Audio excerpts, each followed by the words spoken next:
Tim Brando, along with Lou Holtz and Craig James, happy to have you with us here in Nashville, Tennessee. The 5-7 Ravens coming off a come-from-behind win for Ted Marchibroda last week against the Indianapolis Colts in what was a very emotional setting in the city of Baltimore. Almost a collegiate atmosphere, and today we play at a collegiate stadium in Vanderbilt, and Hendricks kicked well through the end zone, and the Ravens will open 1st and 10 from their own 20-yard line. Jim Harbaugh was injured earlier this year, did not play in the 12-8 loss earlier this year. Eric Zier was the starter that week. Harbaugh only averaging 6 yards per completion this season, so he'll dump it underneath. The offensive line, led by Ogden. Orlando Brown has been a real star and a surprise at right tackle. And the backs and receivers, the receiver corps depleted in large part because of the loss of Jermaine Lewis with that high ankle sprain a week ago.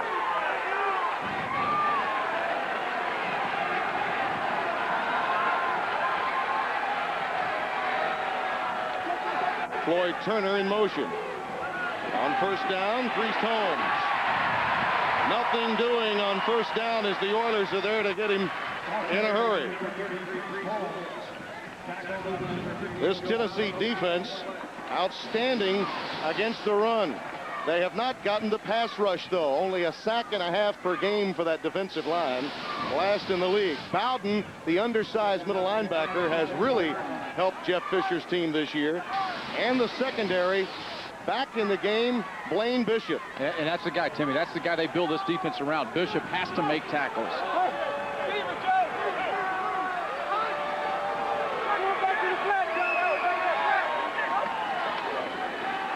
Second and 10. Almost reeled in. Incomplete, intended for Eric Green, the tight end.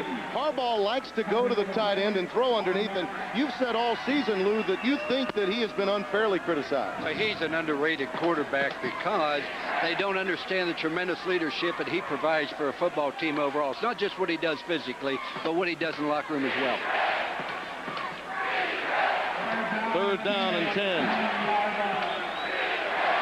Turner and Green, the wide receivers. They go to the 3 wide receiver set. The lone setback is Holmes. Oilers show blitz. Here comes Bishop. And the pass is incomplete.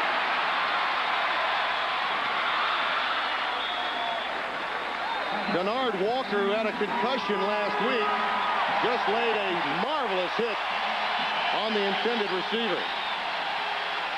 Blaine Bishop was coming on the blitz. You're going to get this all day long, where they're going to come from the inside, blitz and pressure, and the wide receivers in Baltimore have been told all week, expect to get pressure. You're going to have to hit the slants and the outs. You're going to have to focus on the ball because Tennessee's corners are really good at staying in the pocket of wide receivers. Kyle Richardson to punt it away from inside his 10. Derek Mason takes it in at the 43.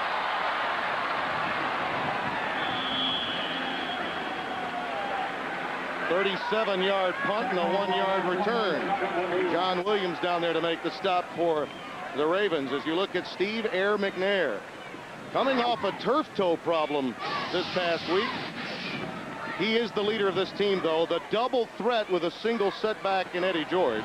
He's like an additional running back. That offensive front, veteran on the left side, Matthews, Stepnoski, and having Hopkins back is big, the 6-year man out of Illinois. Eddie George, the catalyst, but they love going to the tight ends, Lou. Well, they work very well in the middle of the field for McNair. 1st down and 10 with the ball at the 43 for the Oilers.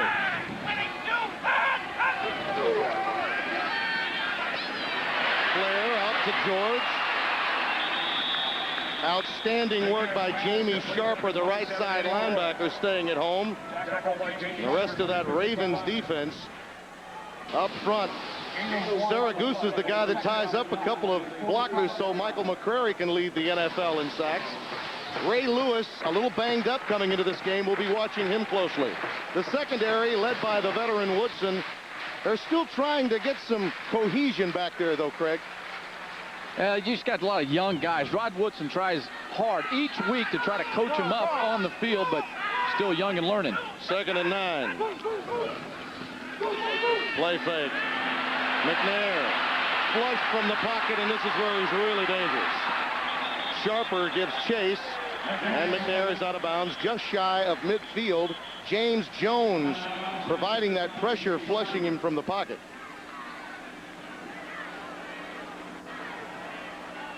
Four-yard run for McNair.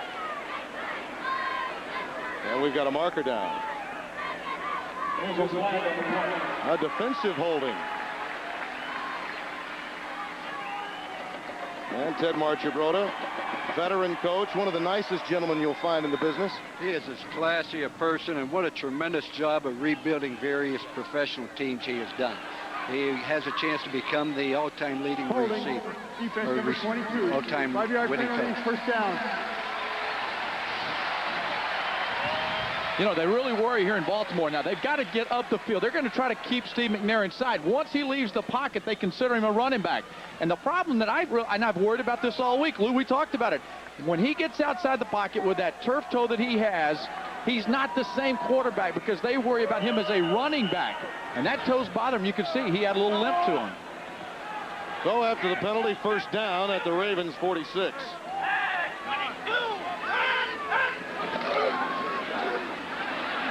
A little bootleg action for McNair. Stopped near the line of scrimmage. In fact, may have lost a yard. Tackle made by Jamie Sharper.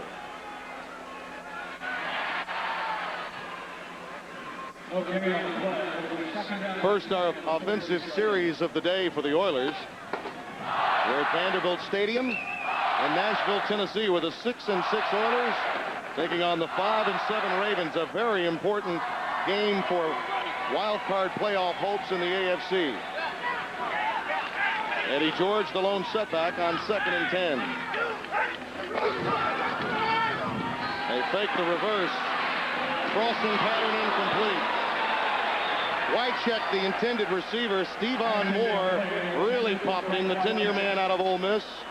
It'll be 3rd and 10. You know, one other thing they're going to do now, it looks like they're trying to move the pocket because they're afraid of McCrary on the backside. The Wycheck is the one receiver, the tight end 89 coming across, that he depends on to make good receivers. But when you talk about Wycheck, his ability to read the secondary is important, but yet I still maintain it is going to be a day where these receivers are going to have to expect to get hit because Baltimore secondary said this week they plan on making the receivers pay for it. They're planning on a painful game. Curl pattern complete, and the first down given on the lunge. Willie Davis stopped by Deron Jenkins, an 11-yard gain. An excellent move there, Lou, just to make the first down.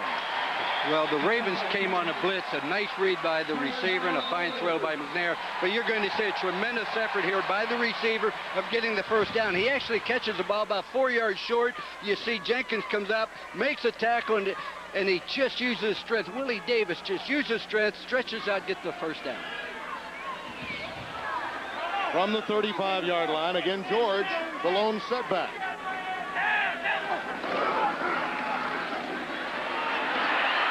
Gets it done on his own, doesn't he? Outstanding penetration that time by James Jones, which almost had George bottled up behind the line, and yet he's able to stop quickly and make something happen. Peter Boulware, number 58, first-round draft pick out of Florida State in the 97 draft, making the stop. There is Jeff Fisher. Learned the 46 under Buddy Ryan. One of the, I think, quintessential coaches of the 90s. Businessman's approach, his players love it.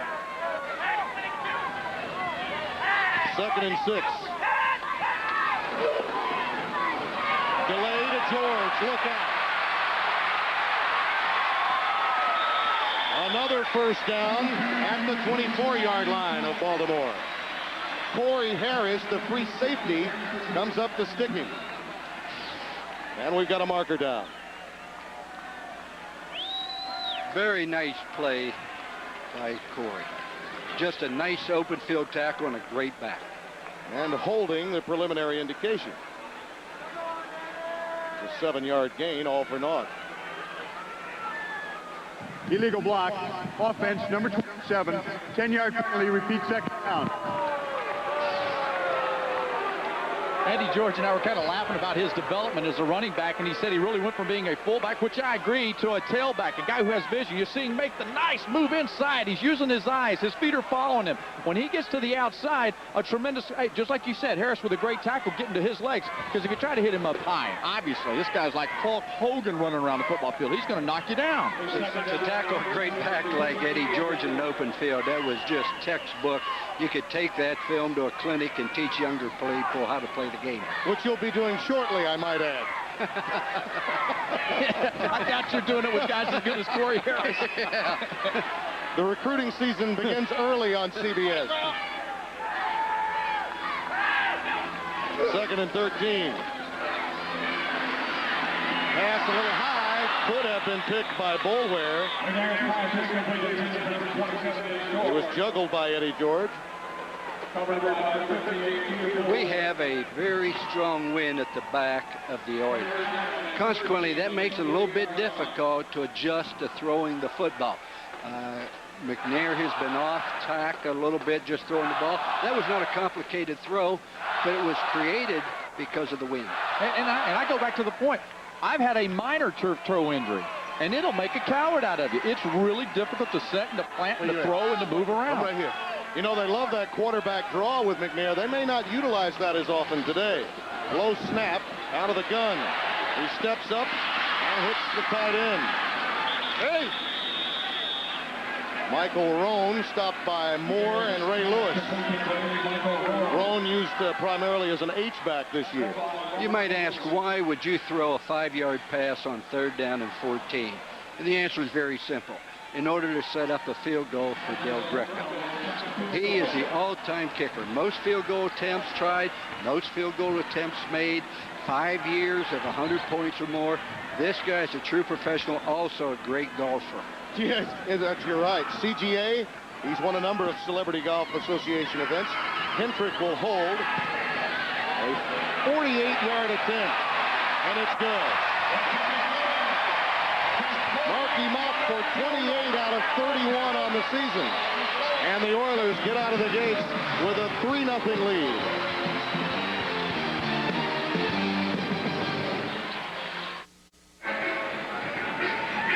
The veteran Al Del Greco, 15 years out of Auburn.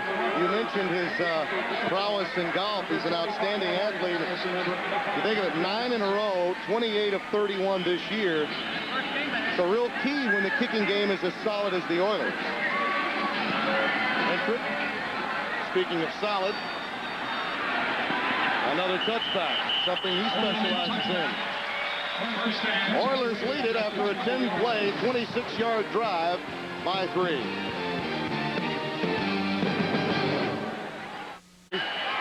The Oilers pulling the early strings with a 3-0 lead over Baltimore. Tim Brando, Lou Holtz, Craig James. 9:20 remaining in the opening quarter. Ravens from their own 20.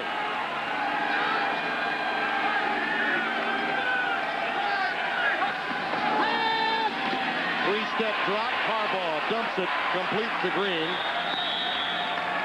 Stopped at the 30, will be very close to a first down. Eddie Robinson there to make the stop. Harbaugh really giving some heat from Bowden. Yeah, but it's not a lot of heat, is it, Coach? I mean, the defensive line is the weakness of the Oilers. Only 12 quarterback hurries last week, but not any sacks. They've got to get to Harbaugh and the quarterbacks. But when the quarterback stands in there, waits till the last second to throw the ball, takes a hit like that means an awful lot to his teammates that he has that type of courage. He did get the first down, his first completion of the game. You mentioned it, though. Jeff Fisher, though he knows his defensive line has not gotten enough sacks, if Bowden can get there enough, that allows Blaine Bishop to become a bigger factor. Priest Holmes, nothing doing off the left side, and he runs right into the aforementioned Joe Bowden. Well, for the Ravens to be successful, Holmes has to be able to run the ball well. Coach Fisher says if they line up in 2 backs, such as they did there, that the Oilers would be able to smash them such as they did there because they can play him with an 8-man front. Craig, you look at Bowden, 5'11", 227, always undersized, but an outstanding middle linebacker. And he was kind of joking with us in the meeting. Said, hey, that's okay, I'm too little and all those things, but just come find me on the football field. I'll be making plays. Priest Holmes comes out to a receiver spot. Oilers come on the blitz. Bishop on his way. Got a little help from the backside. Anthony Cook, number 78, out of South Carolina State, the first to get there. Just his second sack of the year. The scheme of the Oilers is to bring somebody from the inside or the outside. Most of the time it's Bishop who comes, and they're trying to get a mismatch or somebody to blow their assignment from the inside. Anytime the quarterback gets sacked, you'll find the tackle or the D offensive lineman gets turned and gives a guy an angle to the quarterback. Anthony Cook, 4 years, second-round pick in the 95 draft, 35th overall. 3rd and 17.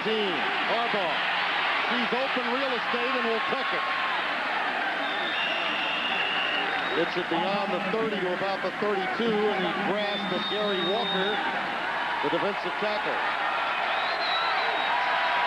Perfectly okay from Jeff Fisher's standpoint. 3rd and 17, and he says all defenses in the league are going to the strategy and the approach of, hey, let's bend, make them go long drives, so they're going to mess up somewhere. They don't mind giving up the big runs like that.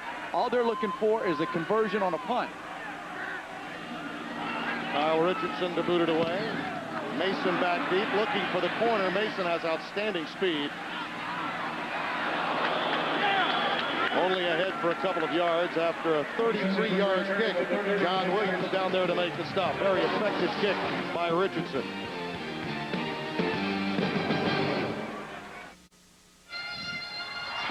Tennessee leading by 3, along with Lou Holtz and Craig James, for the Columbia Broadcasting System. Before you head to Columbia, South Carolina, you pointed out that the Ravens need to make some changes defensively. One of the things is if you're going against a win, you want to make the quarter go fast, you run the ball. They're throwing the ball too much, giving the Oilers too good a field position. And that means they've got to stop Eddie George when they give up almost half of the playing field. McNair's pass incomplete. Should have been caught. Jackie Harris had it. He was hit hard by Boulware and coughed it up. Yancey Thigpen, they really have missed him and his ability to stretch defenses. And as you saw Peter Boulware, number 58, the Oilers feel like they can pick on the guy. He's a great football player, but he's not used to playing up and having to be removed from the inside. He likes to play run defense, smash mouth football, and they're going to go after him today. McNair now 3 for 6. As you look at Thigpen, he means so much to this team, the veteran.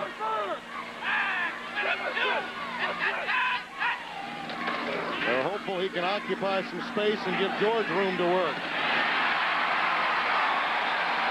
Caught by Derek Mason for a first down in Ravens territory at the 45, right in front of Rod Woodson. Here we're going to, as you see him come off, they give him so much room. Woodson has lost a lot of his speed and his quickness. He doesn't turn around as quickly as he did at one time, which enables the receiver to be open. Yeah, I also get the feeling, too, in visiting with Rod this week, that he tries to read a lot of these wide receivers, and when he gets into it emotionally and mentally, that's when he plays his best football. Yeah, Yancey Thigpen talked about it at great length. Mason, the speed merchant, making that catch. And that softens him up for a little dose of George inside the 40 to about the 39.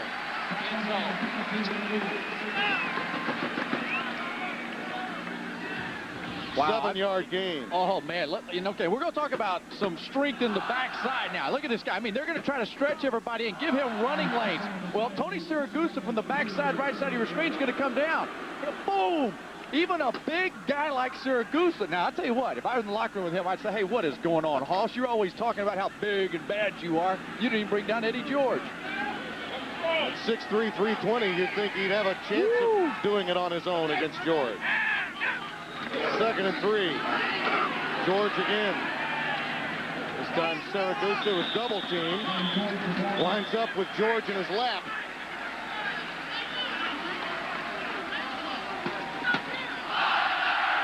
There he is, finally picking himself up off the deck. Coming up on the NASDAQ MX halftime report, Jim Nance, Marcus Allen, Brent Jones, and Michael Lombardi will have all the scores and highlights coming up on the NASDAQ MX halftime report. Much of their news today dealing with officiating in the National Football League, and perhaps replay coming back to the NFL. McNair calls the timeout. 4 completions so far for Air McNair.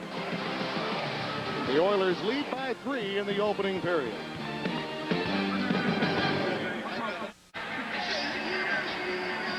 Tim Brando along with Craig James and Lou Holtz here in Nashville, Tennessee. The Oilers with a 3-0 lead. And Steve McNair, you've been commenting on the turf toe problem. He's got a steel toe shoe in there. Underneath his foot pad there, he's got a steel shank. And that's supposed to give him support. But I got to tell you, if you got a bad toe, a steel shank isn't going to help you. Nice look-in pattern complete to Thigpen. Down to the 23-yard line. This Wednesday we saw him in practice. He was walking around, and he felt good about the deal. But there's no way, Coach, that you cannot deny that a turf toe is a bad injury. It is a bad injury, but fortunately it's on his left foot. He can plant with his right foot. If it was on his right toe, he could not be playing today, but what a great throw. Yeah, it's okay planting, but when you leave the pocket and you have to run, then that's another deal. Well, you run with both feet. Meanwhile, some people do. Meanwhile, Thigpen's first catch since the last Baltimore game. George, what a button hit. For a moment there, it appeared if he had popped outside, he may have gained 5 or 6 more. Stevan Moore comes up to make the stop, the strong safety. What tremendous job he does of finding the hole.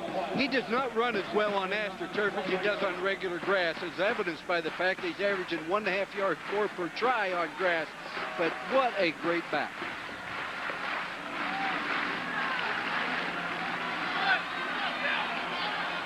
Second down and 9.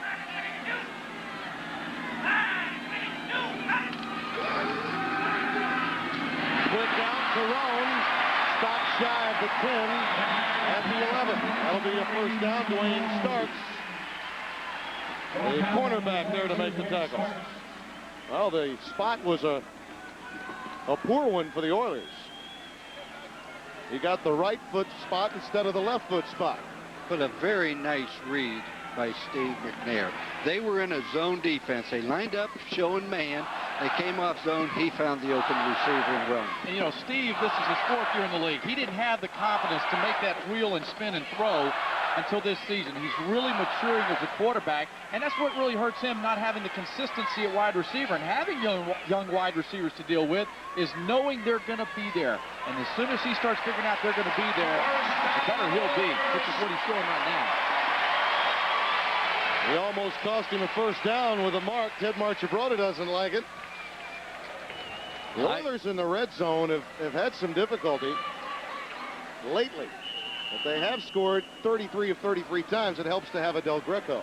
Well, it does that. Only Miami is the only other team that's 100% in the red zone.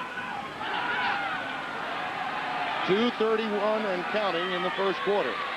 Oilers already up 3. George. Now the Ravens do a nice job of screening that play out. Rob Burnett, the defensive end, just would not give up the right corner, the 9-year man out of Syracuse. This is all about gap control defense. We were talking about Eddie's great vision and his moves. Well, he's going to look pretty and everything, but watch how the defense slides as one wall over there. Everybody is in line to make a play. If they're not there on the cutback, he'll hurt them all day. They talked all week about we've got gaps that we have got to cover from sideline to sideline. Second down and 8. Oilers could get a first down without benefit of the touchdown.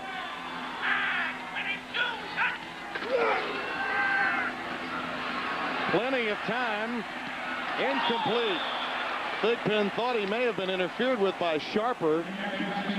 Well, McNair could have tucked that, and I'm thinking that without the turf toe, he might have done just that. You've got that right. I really believe that because he's a running back. He just happens to be playing quarterback, and they worry about him. When McNair runs for a touchdown or throws for one, which he has done 28 out of the 34 NFL starts, they have won every football game except 3. Mr. Stat. Oh, I tell you right now, I Mr. could IBM. Hey, I didn't learn math very well, but I can remember stats. Third down and 8. 3 wide receiver set with Thigpen in motion. McNair over the middle.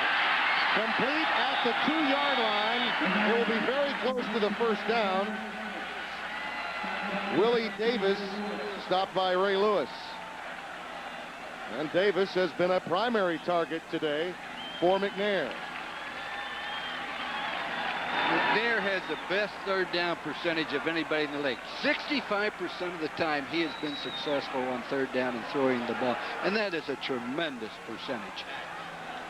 It's amazing that their offensive productivity is not higher when they have that much success on third down. You know, Craig, you were concerned about the status of Lewis today, and they're really going to that tertiary, if not secondary, receiver, and that means Lewis is usually covering that guy. Underneath, you know, he likes to run block, but he's run protect, but he's really trying to learn the game in the pass coverage so that he can stay in there in all the downs. An emphatic go for it from Coach Fisher. It'll be 4th down and a half-yard. This is a good choice because they must win this football game and the remaining 3 to make the playoffs. So there's no sense trying to find something for the highlight film. And it goes back to the attitude we're talking about. If you're not emotional, and it's hard to be emotional when you're right there teetering on getting knocked out of the playoffs, then you don't win. Send a signal to the team. I agree with it. We'll find out how much confidence they have in their offensive line, because if they don't run for it, they're telling them something about we don't think we're strong enough up front. Now remember, the Ravens don't score a lot, so that may figure into Fisher's thinking. 4th and a half-yard, George the lone setback.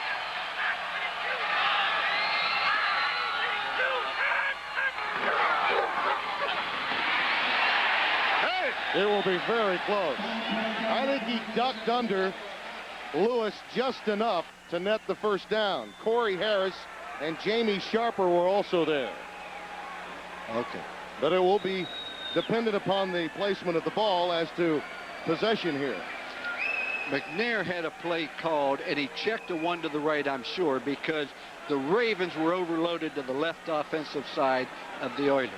I think if Eddie George would have stayed front side, he could have had a better chance to make the first down, because once you cut back, you lose all your strength and your momentum. So what are you saying? There's a check with me when he goes to the line of scrimmage? That was a great choice to cut that sucker back. He got the first down. Smart choice. Yeah, but I do believe this. Brad Hopkins is back at left tackle. Michael McCray's a smaller guy over at that defensive end. They can crush him. But Eddie's vision is the key here. Plus, he's a big guy, and he's powerful, and he can get just what he needs for that. First down goal. 12th play of the drive. By George, I think he's got it.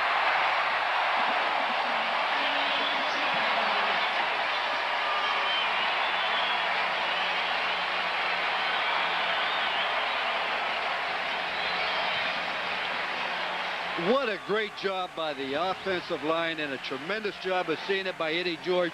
Just the offensive left side gets tremendous movement. What do you mean, great job? I mean, that guy's fast. He's a big fullback, and he's getting outside. The defense can run, too. Yeah, but, hey, most of those guys aren't weighing 240 pounds. Some early vindication for Fisher with the 4th down go for it. And as many measurements in one drive as you could see in a single game. Del Greco with his 162nd point after touchdown. And it's a 10-0 Oiler lead.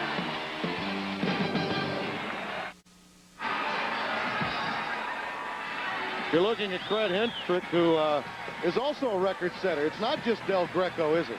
Well, Craig Hendrick has 27 touchbacks on kickoffs. Last year, the Oilers had only 4.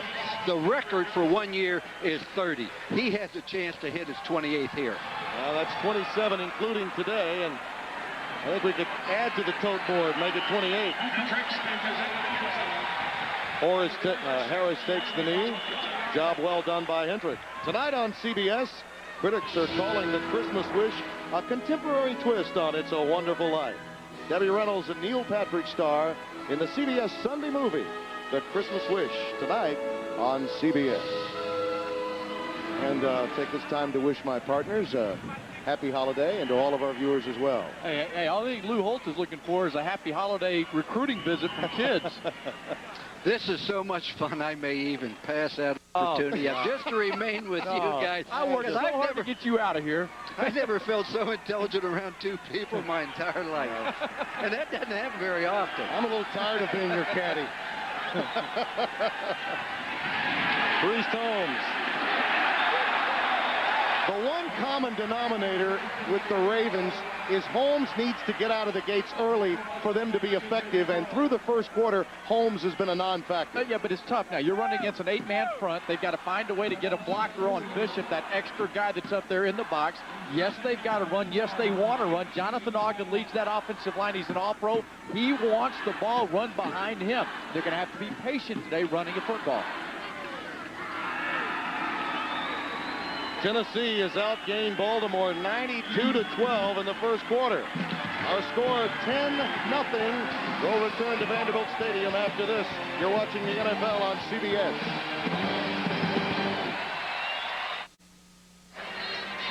You're looking at Wally Williams, 6-year man out of Florida A&M, the starting center for the Ravens.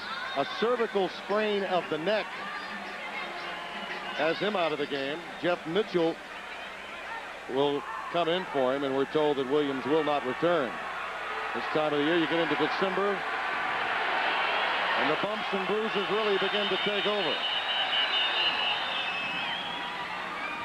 Harbaugh looking for an official timeout, it appears.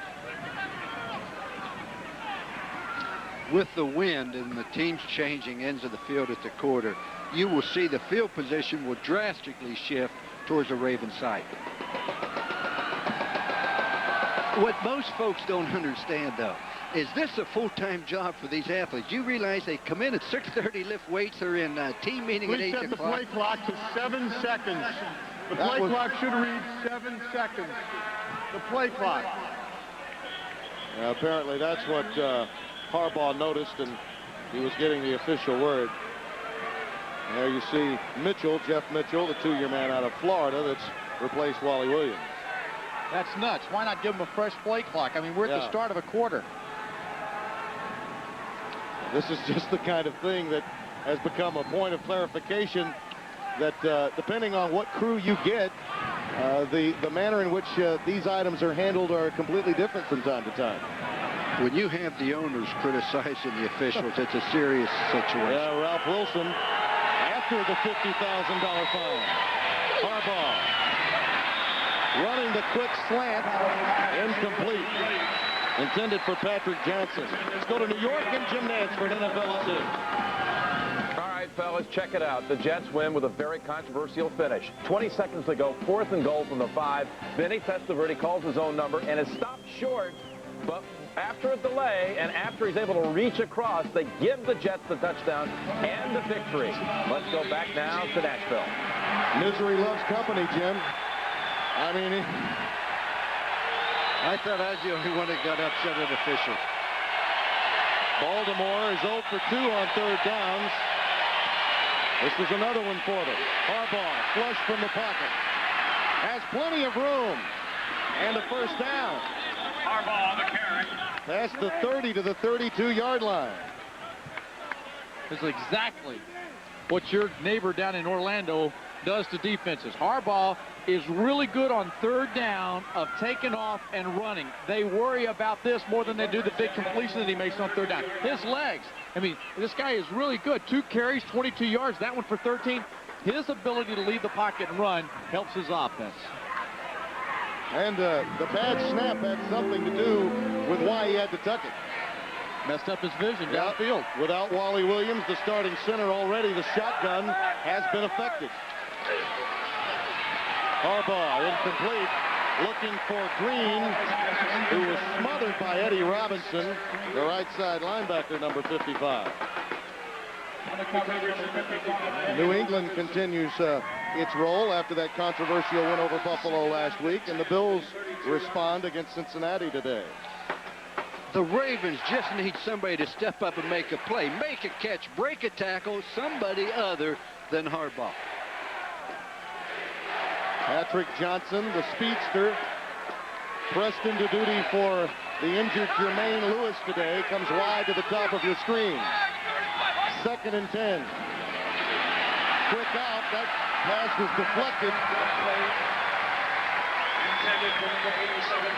Samari Rowe got a hand up there and knocked it down. Next weekend, CBS goes to the land down under for coverage of the President's Cup. Jack Nicklaus skippers the U.S. team, spearheaded by Mark O'Meara, Tiger Woods, and David Duval. while the international team sports the likes of Greg Norman, Nick Price, and Vijay Singh. The U.S. team is playing for its 3rd straight President's Cup title. Harbaugh, 1 of 6 for 10 yards this afternoon. 3rd down, 10. A pitch to Priest Holmes. He actually ran past his blocker, Orlando Brown, that time.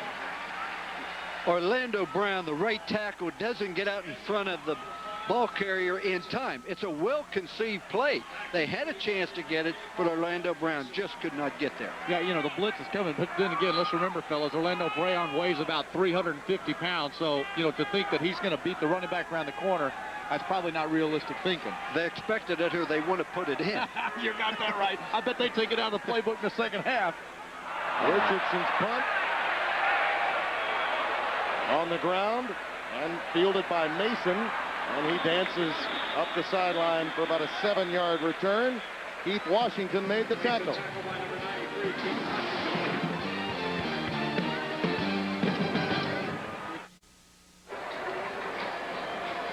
10-0 Tennessee. Let's take a look at the CBS Sportsline question of the week, fellas. Who is the most feared pass rusher in the game today? Green, Smith, or White? Log on and vote at cbs.sportsline.com or on America Online at keyword cbs.sportsline. They don't have the correct answer there. Should be 4, all the above. That went over my head. Well, obviously getting a head coaching job hasn't stopped your political career. 1st and 10 for the Oilers. Play clock winding down. Got it off just in time. Now here comes the marker. Incomplete. My guess is this will be a delay of game penalty. No, the delay of game penalty would come from the back, Judge. That had to be a false start or offside. Well, he did just get it off, though, didn't he? Doesn't matter. You know what I like about you, Lou? I can tell you're getting back into coaching. You're you're up here blowing snot bubbles, man. You're sitting up. Hey, I want to tell you, since I resigned, CBS stock's gone up 22%. I am just humbled to be around greatness like you two guys. What a future you two have. I wished I could buy 10% of it. Well, you touched on the importance of Steve McNair being a leader. These are quiet leaders. You look at the 6 wins versus the 6 losses. How they go, so go the Oilers.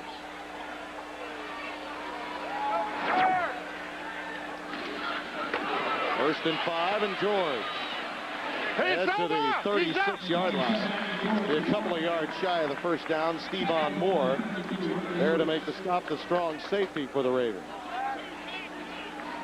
Now, we had an opportunity to chat with Eddie George, and you reeled off a few stats on him, much of it dealing with having to play on the artificial surface.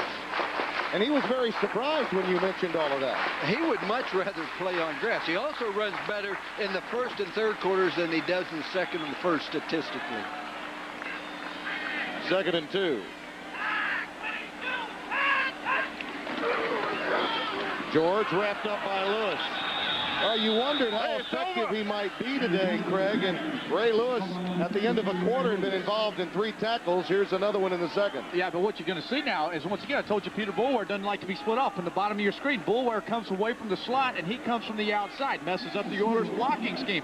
Somebody is open there. Ray Lewis in the middle of the field is really a guy that's an inspirational man for them. Ray Lewis is a guy who has the talent to be an all-pro for 8 to 10 years. He knows that. They're paying him like that, and they expect him to make the plays on the field. 3rd down and 3.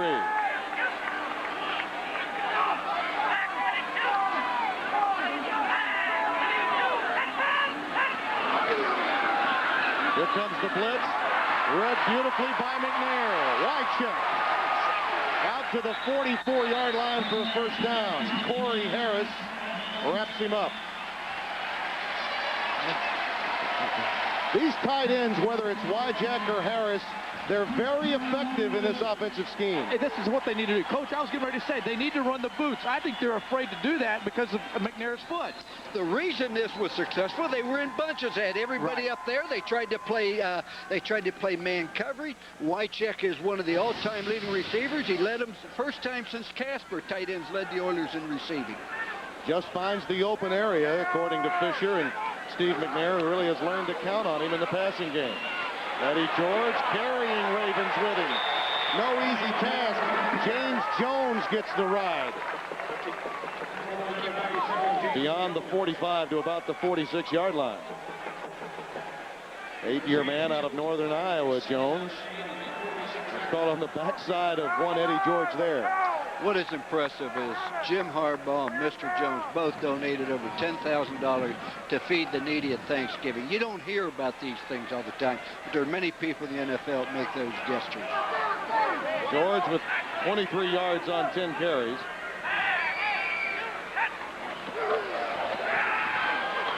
McNair wanted to go deep. Will take Wycheck instead. Down to the 30-yard line of Baltimore. First down.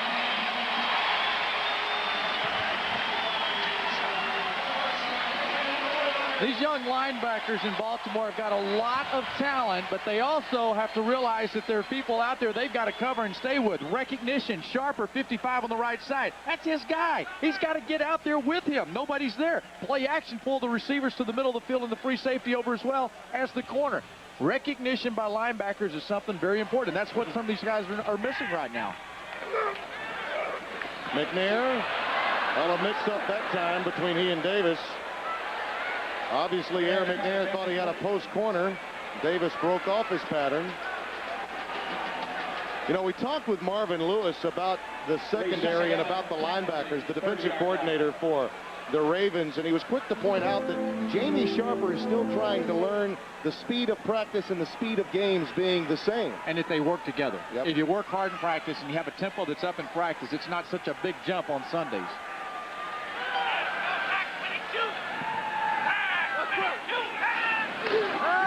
On second down, the look-in pattern incomplete.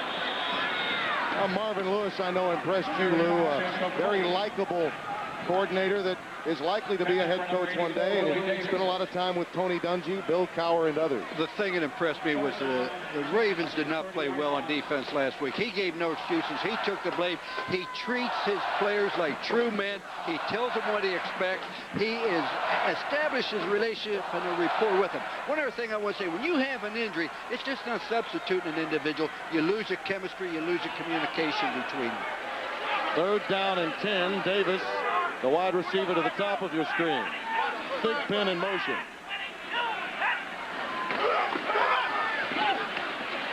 Looking for Big Pin. Incomplete. Rod Woodson was there in coverage. Those two know a lot about one another. Teammates for 5 years in Pittsburgh. Man, we have seen both of these units, offensive units, in 3rd and 10 a lot today. 3rd and 10 is incredibly hard to go over and convert to a first down. It's much more harder for Harbaugh than it is for McNair, because he's getting all kind of time. You can say, well, the linebacker didn't stay with the receiver. You can't give them all day. They can end up the game by just holding on to the football while you step back here to pass. Del Greco again. Sounds like a broken record, doesn't it? Good from 48, Del Greco. Happy to have you with us as Craig Hentrich tees it up one more time. The Oilers have been dominant in this game with 9:36 remaining in the second, but we should point out the Ravens got off to a slow start last week, fellas. They were down 17-3 to Peyton Manning and the Colts. But they had Jermaine Lewis in the game at wide receiver. So offensively, they could stretch people. They don't have Jermaine Lewis, and they don't have Michael Jackson. So I don't know where they're going to come up with a receiver to stretch the defense and make some plays. Well, they also were playing at home, and they were playing against the Colts, which is not a great defensive team. There you see Harris and Johnson back deep. Harris at the top of your screen. Patrick Johnson at the bottom. Patrick Johnson fumbles the football. Very fortunate to come up with it. Almost a Velcro-like recovery. A little extracurricular activity.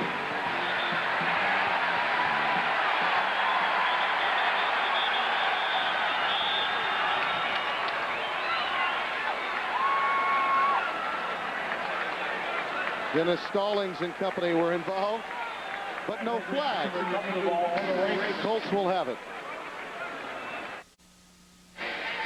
This will be the best field position for the Ravens because Hendrick could not get the touchback, due in large part to what happened 2 kicks ago. You'll see him come down gingerly and limps a bit, and then the last kick didn't get all of it. His right foot looks like something's wrong with it. Priest Holmes ahead for 3 yards. Every series for the Ravens today has begun at their own 20, so an extra 4 yards, very meaningful for a Ravens offense that has been throttled this afternoon. One of the key things that the Ravens felt they had to do to win the game was run very well, effectively, and they have not been able to do that. Get some interceptions. It starts as 4 and Woodson 5 for the year. They haven't been able to do that either. 2nd down and 6. And the 3 wides, which is an offense that's been bothersome for the Oilers this year. Harbaugh looking for Johnson. Overshoots him by a couple of yards. Chat live with Dolphins quarterback Dan Marino this Tuesday night at 9 p.m. Eastern on America Online at keyword Team NFL and on the web at www.nfl.com. We watched practice the other day. I didn't think Harbaugh did a nice job of throwing the deep ball a lot in practice. He didn't complete a lot of them. I mean, he's just trying to throw it down there to stretch the defense. I understand that. But I'm a believer here, Coach. You talked about the running game. They come out and they pick up 4 yards on 1st down. Stay with it. That's what the line wants. Hendrick, by the way, we're told, pulled his groin on that kickoff 2 kickoffs ago. So Al Del Greco will kick off the rest of the day. Hendrick will still punt. Harbaugh will be looking at a punt. Sack by Lyons and Holmes. A rare sack for the down 4 for the Oilers. The problem is the receivers cannot get open. Of course, they miss Lewis, and it's very, very difficult. You'll see that the tackle here gets turned to the outside. Once that happens, the quarterback doesn't have a chance. Jim tries to scramble, but no chance. Kyle Richardson, well, he got all of this one. Sending Mason back to the 18.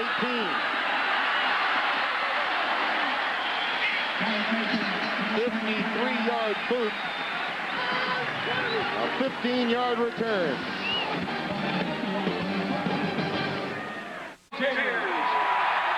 We're in Nashville, Tennessee. The Tennessee Oilers leading Baltimore 13-0, along with Lou Holtz and Craig James, Tim Brando. Happy that you've joined us.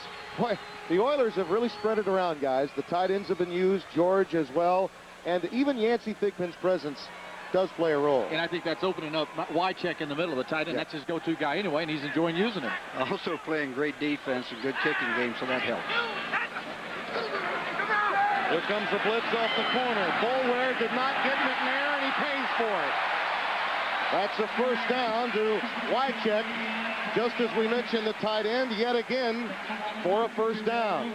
3 receptions for 46 yards for Wycheck. They're talking about trying to do something on defense right now. I mean, they're going to come. They've been spreading the ball around, so you're going to put pressure on him. McNair goes down, and his toe was really hurting him. What a bazooka arm, Coach, to get the ball out like that. Boy, tremendous strength and a great job here by Wycheck. That's why he has so much confidence, Wycheck. He'll not only get open, he'll catch the ball, and a loss to him would be disastrous. Timeout, 13-0 Tennessee. Wow.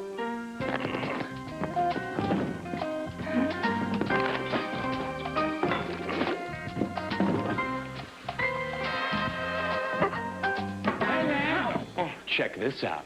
I got a bulb, but this will last you 2 years. Guaranteed. Cool. Philips Halogena. Lasts 2 years guaranteed. There you see some concern. Jeff Fisher, one of the many down there, is Wycheck being tended to. Remember, Jackie Harris has also been utilized a great deal this season by the Oilers. Boy, right when they start getting healthy, 5 good ball players coming back to them.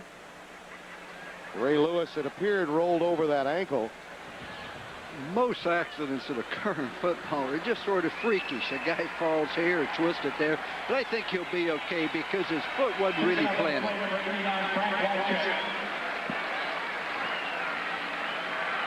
Tonight on CBS, Why would a high school student who says he reversed his English teacher end up murdering him? Well, 60 Minutes tonight will tell you. Then can Monica help the town outcast on moving Touched by an Angel? And Debbie Reynolds and Neil Patrick Harris star in the movie critics are calling a contemporary twist on It's a Wonderful Life, The Christmas Wish, all tonight on CBS.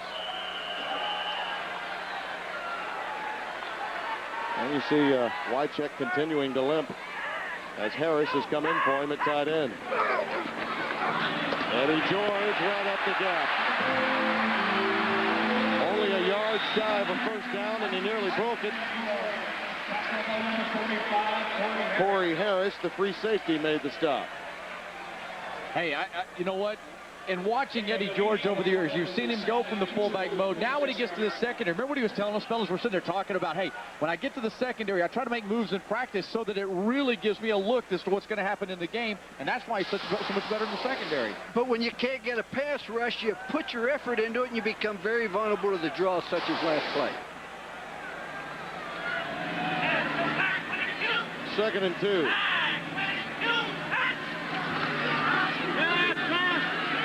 The net to bootleg to Roan. And he looked like a flying Walinda as he hit the turf. Jamie Sharper with a deep bleeder of Roan, who normally plays some of that H-back. Reserve tight end. I don't know. What'd you call that, a flying Walinda? It looked like a flying Walinda. Yeah, I don't know anything about that, but I know that was crazy, man. You leave your feet in the NFL and you're in trouble. You've obviously never been to the circus. Yeah, well, I've seen Dumbo and all those guys there, but not Walinda. How can a guy get that wide open against man coverage? I need to learn that. George. McNair, 11 for 18, 120 yards.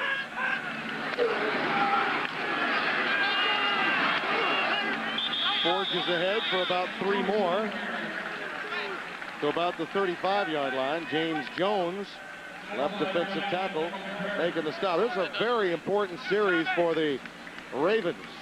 We need to update the AFC wildcard picture, the updated standings after that controversial win for the Jets. That really sets them up. That is a huge win. The AFC East, Miami, obviously Buffalo right there, and Indianapolis 2-11. Those are the AFC East standings.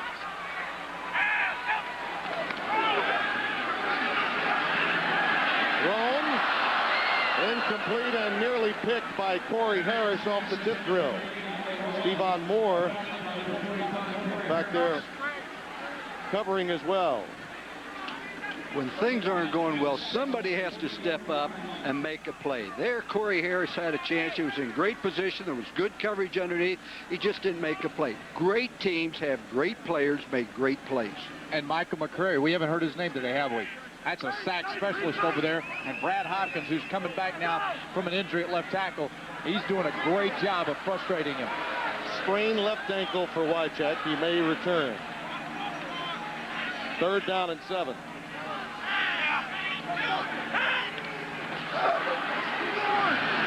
Fulware with the pass rush. McNair incomplete for Mason. There's a flag on the play. Garon Jenkins popped Mason inside the 20 of the 19. Preliminary indication holding against the Oilers.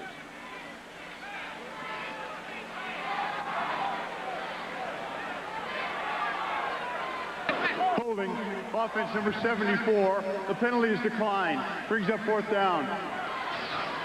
Just told you about McCrary. He usually plays on the outside. They've moved him back inside. Now he's inside over here. Here's where he is. He's going to try to go in from there and find a way to get to the quarterback. It was a good move defensively, strategically, because it gave him a mismatch. It surprised the left guard. Holding. They double team McCrary, which makes it hard to get to the quarterback. Yep. First punt of the day for Hendrick. And that's all he'll be able to do the rest of the game. Pulled his groin a few moments ago. It's a high pooch punt. Fair catch called for and taken at the 15 by James Rowe. Monday on CBS, you're tired of laughing at your own family. Try laughing at his. Kevin James stars with Jerry Stiller in the new hit comedy King of Queens, Monday on CBS. Now, this family's been laughing at one another all year. Well, Craig Hendrick is the 4th leading punter of all times if he keeps up with his present average of 48.3. That one was only 25 yards, but he did it unselfishly because it was a pooch punt. They punt from the 35, they got it inside the 10, 20. Would you quit calling that guy's name just because he went to Notre Dame? Hey, man, he helped me. I love him. Holy homeboy. He signed a $1 million contract, so they must think that the owners must think he's pretty good. 1st and 10. Harbaugh. 3 times. Knocked down. A beautiful defensive play by Eddie Robinson. You know, we scoured throughout the entire National Football League, thinking, you know, Lou Holtz, a legend, has won 232 games. I think the total number of former Lou Holtz players currently playing on these 2 rosters would be. And it's a kicker.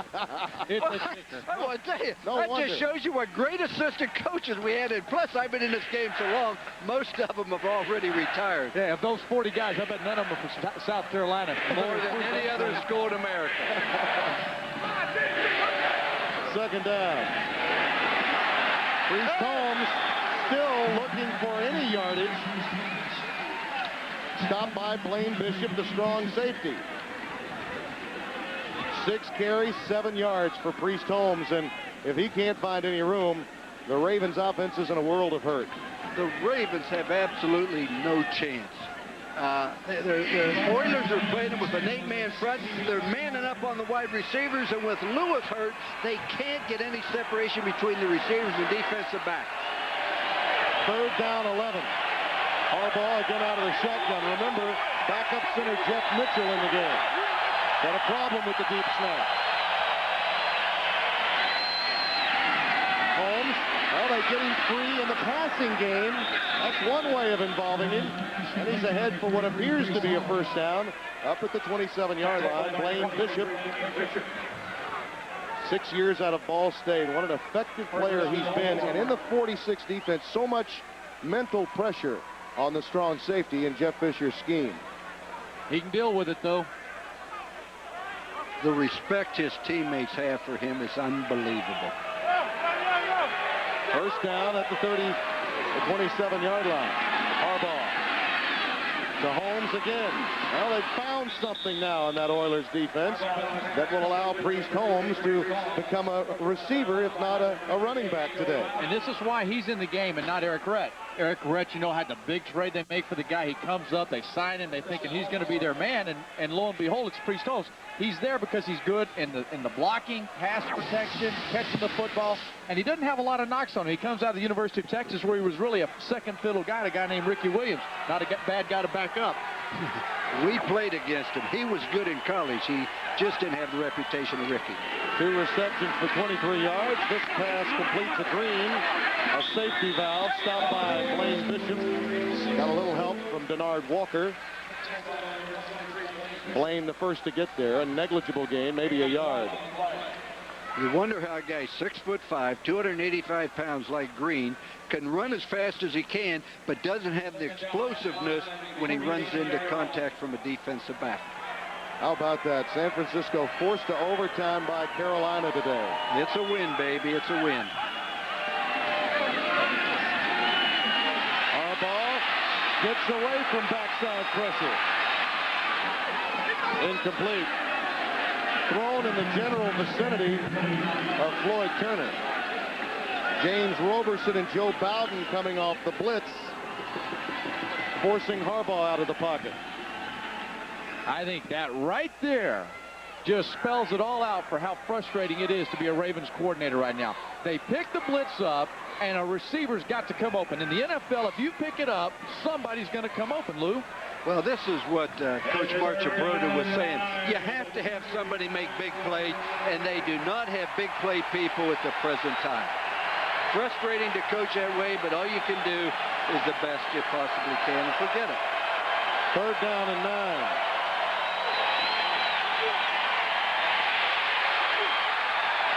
Incomplete, intended for Holmes, but plenty of pressure from Josh Evans. And they're very happy to have him back, the original Cowboys signee. The thing about Harbaugh baseball. I'm standing up here. I can see the whole field, and I can't see anybody open. Can you imagine how Harbaugh feels down there, looking between 6'7" defensive linemen, and that's why he's 4 for 13 and only 34 yards. Kyle Richardson to punt it away. Mason back deep.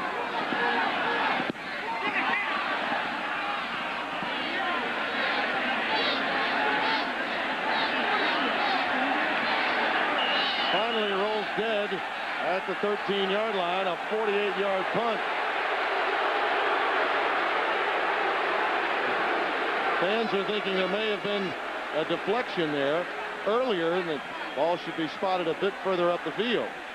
And I think they may be accurate. The ball is spotted at the first touching spot. First down. Oh, their eyes were as good as mine. Hey, Lou, once that ball's tipped like that, it's a freebie for the return team, isn't it? Well, the way it is, if you touch the ball, you're the kicking team, and you do not have it in your possession but let it go, the receiving team can pick it up, run it for a touchdown for 7 points. They can pick it up, run, and fumble, and you recover it and say, no, we'll take it back where you first touched it. So you have everything gained, nothing to lose by fielding it. That's right. After it's touched by the kicking team. That's why I wonder why they didn't pick it up and run. That was a gimme. Well, not everybody went to SMU. First down for the Oilers, leading by 13. 2:36 to play in the opening half.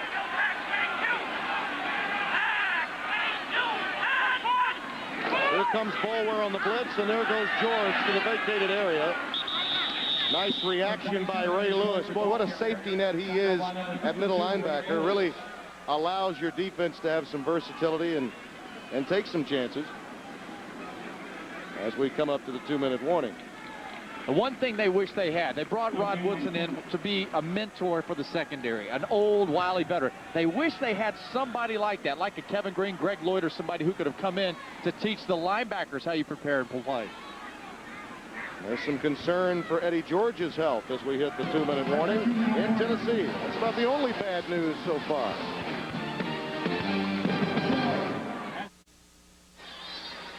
A very concerned look on the face of Eddie George, and it appears as if it's a shoulder problem, Craig. Well, we saw Troy Aikman many weeks ago fall on his shoulder, and he broke his collarbone. You know, I don't know that that's what happened, but when all that weight comes down on that somebody's on top of you and you're hitting the turf that doesn't give it all, Eddie's a tough guy. And for him to mince whenever somebody touches that shoulder leads you to believe he's hurt. Coming up on the NASDAQ MX halftime report, Jim, Marcus, Brent, and Michael Lombardi will have all the scores highlights. All of that coming up on the NASDAQ MX halftime report. Second down and 10 as you look at Mike Archie, who's coming to the game replacing George.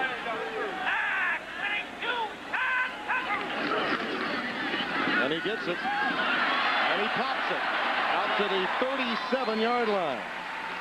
Very close to a first down. Dwayne Starks, right cornerback, comes up to pop him. You know what they said they were going to do this week? They were going to go with a lot of quick traps. They were going to try to do something quick because of the defense there. Man, they are really good at Tennessee of finding the hole. Mike Archie's a running back that's young, but, man, good vision by him coming off the bench. Oilers in the hurry up.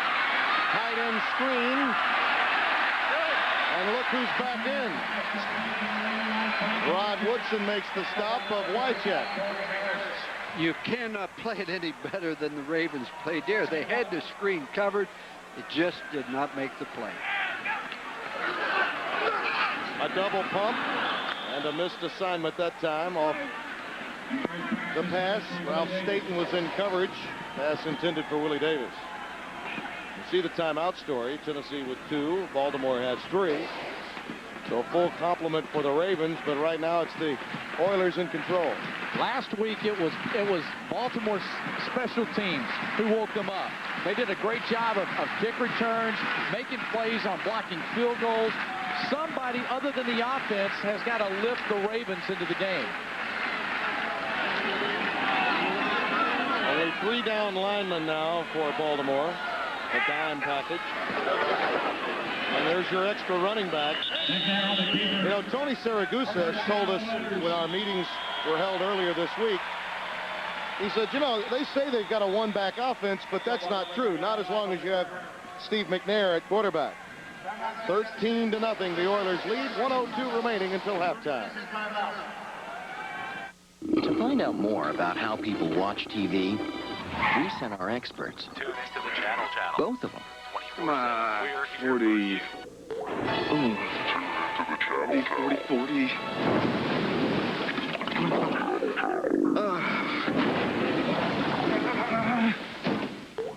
The result? RCA TVs with Guide Plus Gold. The revolutionary on-screen guide that lets you find what's on faster and easier when you just can't wait. We touched on it going to break, but Air McNair really does give you a two-back set when perhaps you only have one setback behind the quarterback. He does, and many of the players on the Ravens said he's just like Cordell Stewart, except he's bigger and stronger, and I didn't know that was possible. And he's a running back. When he's out there, he doesn't go down and slide. He'll run through you. First down, 10, just shy of midfield.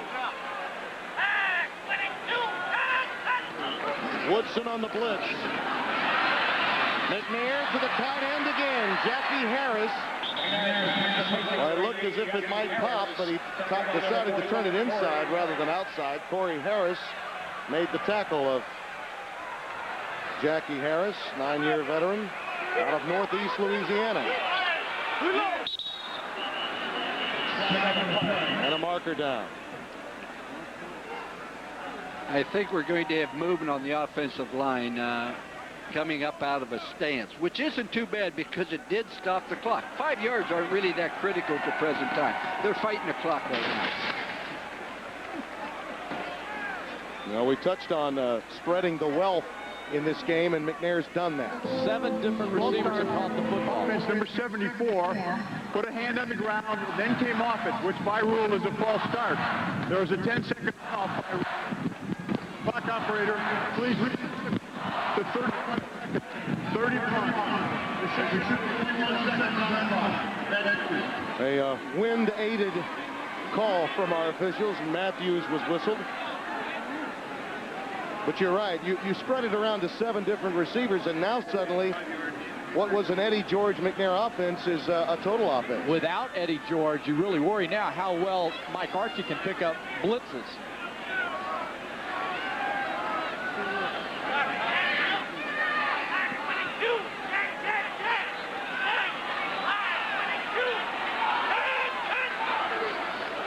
Ravens drop into maximum coverage. The pass is wide open and complete. The veteran, Yancey Thigpen. Down at the 33, Stephon Moore makes the stop. They're looking for a quick spike with the clock winding down. And McNair does the honor. Uh-oh, look out. That looked to be McCrary that was upended. Boulware also very involved.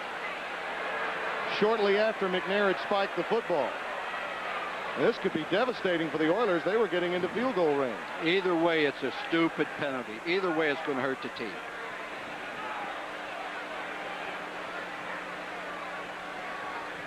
As tough as points are to come by, and Del Greco is your field goal kicker, they're still jawing down there. I've often wondered what they talk about. Brad Hopkins, the left tackle for the Oilers, was involved. Take a look at this. Woo. It was McCrary, and it was a takedown. Then it's only natural that Boulware would step back in to defend his teammate. Personal foul, Last time. unnecessary roughness, offense number 72, threw the player to the ground, the 15-yard penalty, the down counts, it's second down. Wow. That is costly because...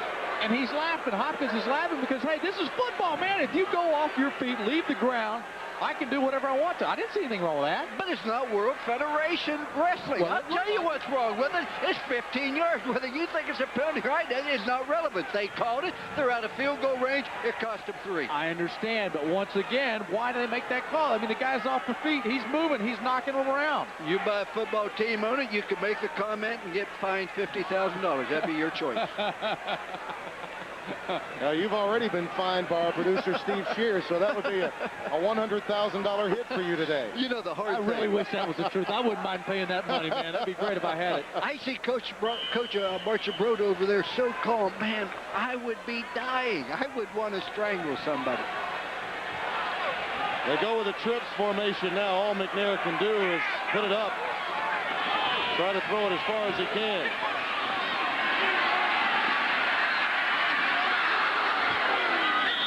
It was picked, and that is the end of the half. Rod Woodson was down there. Our score is 13-0 at halftime. Stay tuned. All the scores and highlights. Amex halftime report coming up after this word from your local station. CBS Sports presentation of the NASDAQ Amex halftime report is sponsored by the NASDAQ Amex Market Group, the market of markets. Hi, everybody. Along with Brent Jones, Marcus Allen, Mike Lombardi, Jim Nance on the NASDAQ Amex halftime report. The Jets win for the 6th straight time at home this year, but they win it with a controversial finish. A touchdown by Vinny Testaverde, ruled late with about 20 seconds to go, scoring from 5 yards out. We'll have the highlight coming up in just a few moments. Meanwhile, the Patriots won for the 3rd game in a row, beating the Steelers and handing them a huge setback in their chase for a 7th straight playoff under Bill Cowher. Yes, Steelers now have lost to Miami, New England, Tennessee twice. Head-to-head tiebreakers, they're in trouble. I don't think the Steelers are going to the playoffs this year. All right, the Bills rebound from the loss to New England last week. Flutie had another big day, and he loved that man to throw to, Eric Moulds, number 80. Yeah, he should go to Hawaii. He's having an outstanding season, but I love Flutie, the way he moves around in the pocket and makes plays when he has to. Does an outstanding job. Moulds today had 6 catches for 196 yards. Meanwhile, the Lions came in winning 3 straight, but the Jags beat them, and the Jags are undefeated at home, 6-0 on the year. Jamie Martin directed the way today as Mark Brunell went out with a sprained ankle on the game's 2nd play. Colts scored the first 14, then the Falcons came back behind Chandler and Anderson, who was over 100 for the 9th time this year. 49ers in overtime beat Carolina. Wade Ritchie kicks them the victory over the Panthers for the 2nd time this year, today from 23 yards out. Cowboys and the Saints, what was the story there, Michael? Great defense. Mike Ditka challenged the team this week. They responded. Kerry Collins took advantage of an injury-riddled Dallas secondary. Can you believe Dallas today was held to only 8 yards rushing, and it's their lowest point total since back in 1991. Meanwhile, the Redskins win on a late touchdown pass from Trent Green, and the Redskins finishing strong now. They've won 4 of their last 6 games. And we'll continue on the NASDAQ Amex halftime report. Highlights coming up when we continue in just a moment.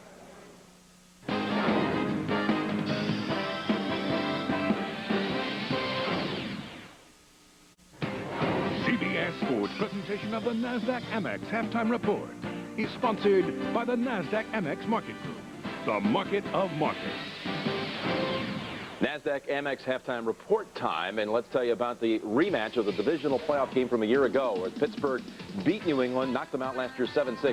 Steelers offense just dreadful now, only 2 touchdowns last 14 quarters. Meanwhile, their defense gave up the big play to Bledsoe and Terry Glenn, who set a Patriots record, 193 yards receiving, including the 86-yard touchdown. New England surging, 3 straight wins. How about Buffalo, Flutie again? How about Eric Moulds right here? I love when a wide receiver buries his head down, runs over guys. He thinks he's a fullback. Jim, I think they broke the mold when they made this guy. He breaks the Bengals back for a 70-yard touchdown. Hey, the bags were out in Cincinnati. They've lost 8 in a row. Jacksonville won for the 10th time this year, and they won with a backup quarterback, Jamie Martin, who threw 2 touchdowns, including this one, to McCardell. And Jacksonville's undefeated at home, 6-0, snapping the Lions' 3-game win streak. Chris Chandler and the Falcons come back from 14 down today, Marcus. Everyone in the stadium thinks it's a run, but oh no, it's a flea flicker. Sucks up the defensive back and throws it to Tony Martin. Touchdown. Perfectly executed play, Jim. They've won 9 in a row at home, has Atlanta. 49ers went on the road, but it wasn't easy. Garrison Hurst broke one, 71 yards, just like the play broke against the Jets in overtime. This one, well, helped the 49ers go on to overtime and win it on a field goal. By the way, they had a chance because Carolina Casey missed the field goal at the end of regulation. Here's New Orleans over Dallas today.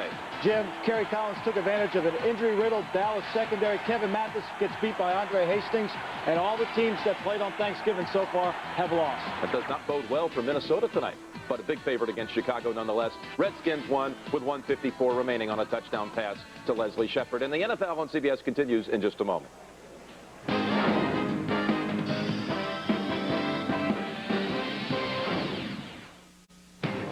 CBS Sports presentation of the NASDAQ Amex halftime report is sponsored by the NASDAQ Amex Market Group, the market of markets. All right. right, on the NASDAQ Amex halftime report, welcome again to our studios in New York, Baltimore, and Tennessee. 5 possessions for the Ravens in the first half, 5 punts, 43 total yards. That's it, Brent. It's all about defense. Tennessee's attacking them, swarming them.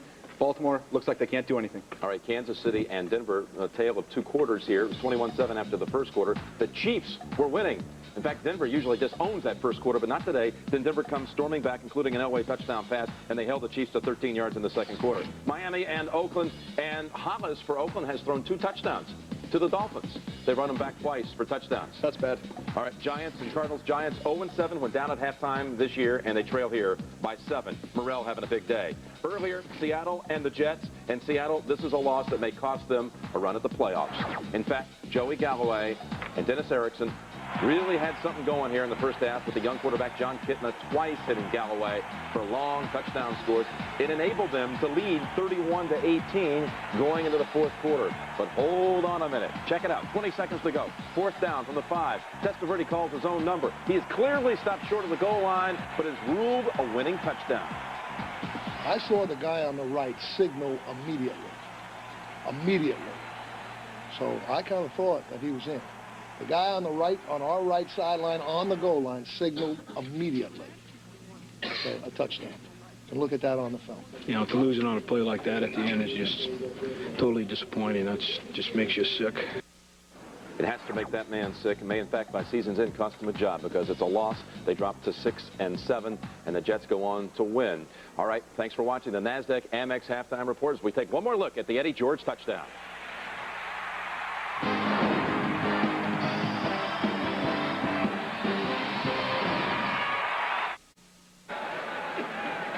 13-0 at halftime in Nashville. The Tennessee Oilers in the wild card chase and hoping to be 7-6 by night's end, along with the pony Craig James and the coach Lou Holtz.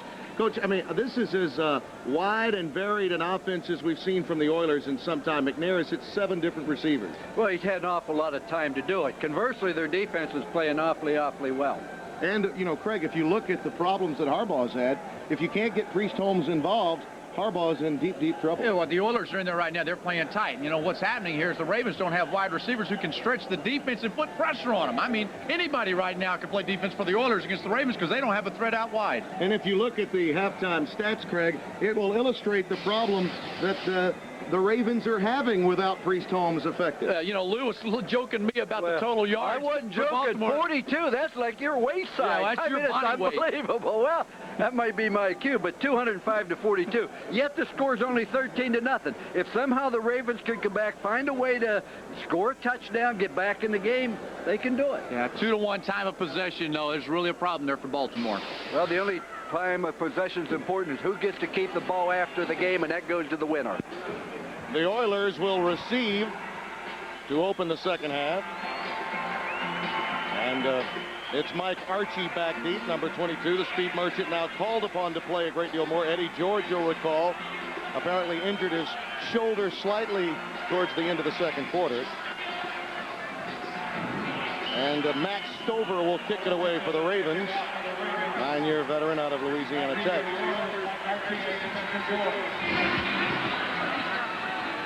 It was a bullet. Archie tried to field it, but will be ruled a touchback.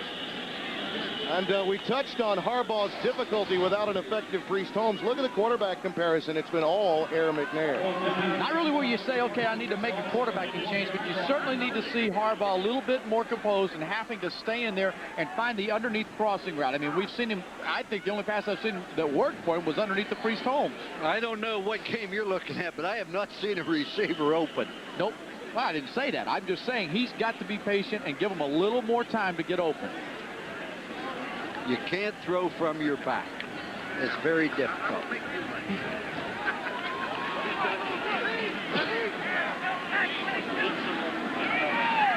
Eddie George does start the second half. That's good news for the Oilers. And he takes the swing pass beyond the 20 to about the 22-yard line. Pass complete to number 20. Corey Harris tripped him up. Tackled by number 45, Corey Harris. Corey Harris still trying to learn the job. They say improvement in tackling, always a catalyst, the fundamentals of the game. Corey has played very well, tackled very well. Last week, they had a great deal of difficulty in tackling in the secondary. Of course, Marshall Falk was a pretty good back. Now you get a dose of Falk one week and Eddie George the next. A difficult task. It's called the NFL. Second and 8.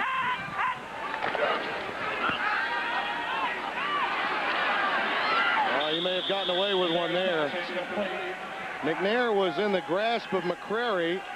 Pass was thrown near Wycheck. It'll be 3rd and 7 coming up. Michael McCrary never stops. That's what his teammates say. This guy has an engine that just is nonstop. Now, if you don't throw on time against him, he will get to you. There's no tackle in the league that can stay on him that long to let you throw it deep down the field. McNair was lucky he did not get intentional grounding because he was not outside the tackle box and he was throwing the ball strictly to avoid a sack. McCrary just so slim on a 28-inch waist to go with a 250-pound body.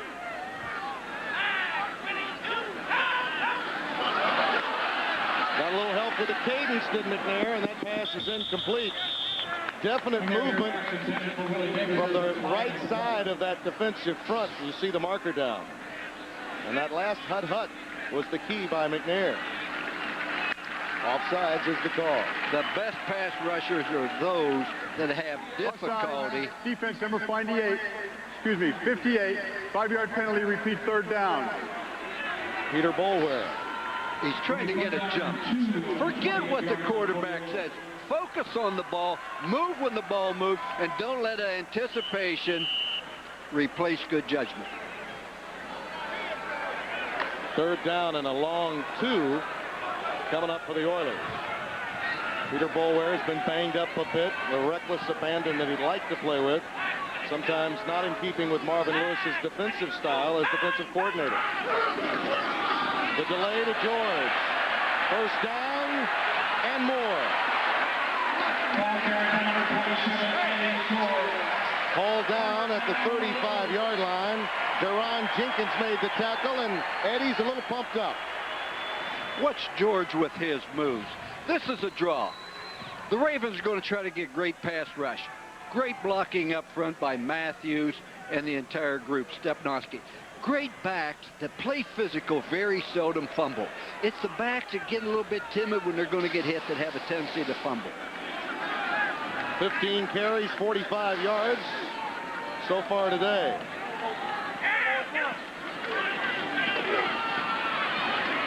George trying to pop out. Ray Lewis with the shoestring tackle.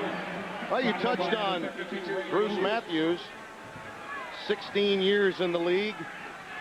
Says he'd like to hang around for one more year when they get the new stadium here in Nashville. And how unique to play for your college roommate. Jeff Fisher was defensive back and a wide receiver at Southern California. I know I had a lot of things on my roommate. I would have definitely been not afraid of being a starter there.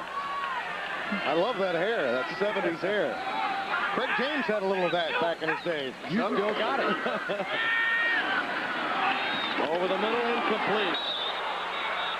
Some people like to have any kind of hair. That's the truth. Michael Rohn, the intended receiver. Peter Boulware popped him hard. Anytime you see a great hit like that, you can rest assured the Ravens were in zone coverage defense. The receiver was breaking into the zone. Boulware broke on the ball, made a great hit. Peter said how he's really learning how to play away from the inside. Drop coverage, he's doing a lot more of it. And once you recognize and start to feel good about the position, you come up and make those big pops. You know, if you think about it, guys, were it not for McCrary, he could possibly be playing the game with his hand on the turf. Absolutely. He would be a great rush in. George trying to turn it back against the grain. The Ravens will have none of that. Rod Woodson corralled him. So it'll be a punt formation for Craig Hendrick and the Oilers. I think that you can notice a difference in the attitude of Baltimore there. Their defense came out and they hit. They just looked more physical. They got to the ball. No doubt about it. The first half, they're very lethargical, but their big problem is on offense. Yeah. I'll be anxious to see how they respond there. Good point. There you see Patrick Johnson back deep, awaiting Hendrick's punt.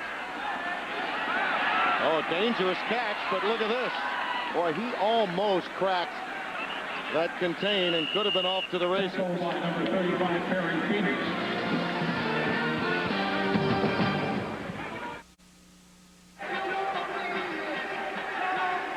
Just underway third quarter, 11:45 remaining. Tim Brando along with Lou Holtz and Craig James. 13-0, Tennessee with the lead. A spirited Ravens defense in the opening offensive series for the Oilers. Now turn it over to Jim Harbaugh and company. Really struggled in the opening half. Reese Combs, more of the same, running against that 8-man box provided by the Oilers. And there you see the wild card race updated after games played today.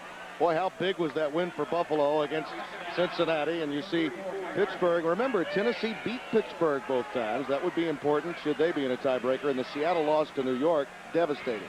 Yeah, I think, you talk about Miami, though. Miami's hanging on. They've still got the Jets at home, Denver at home, and then at Atlanta. That's a tough road to hoe. Two-back set, an I formation this time. That's what Jeff Fisher wants to see. Harbaugh against man coverage, and it's caught. Floyd Turner. Touchdown. Harbaugh's pass complete to number 87, Floyd Turner. There's a flag on the play. Marker down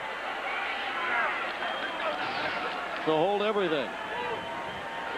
66 yards the strike.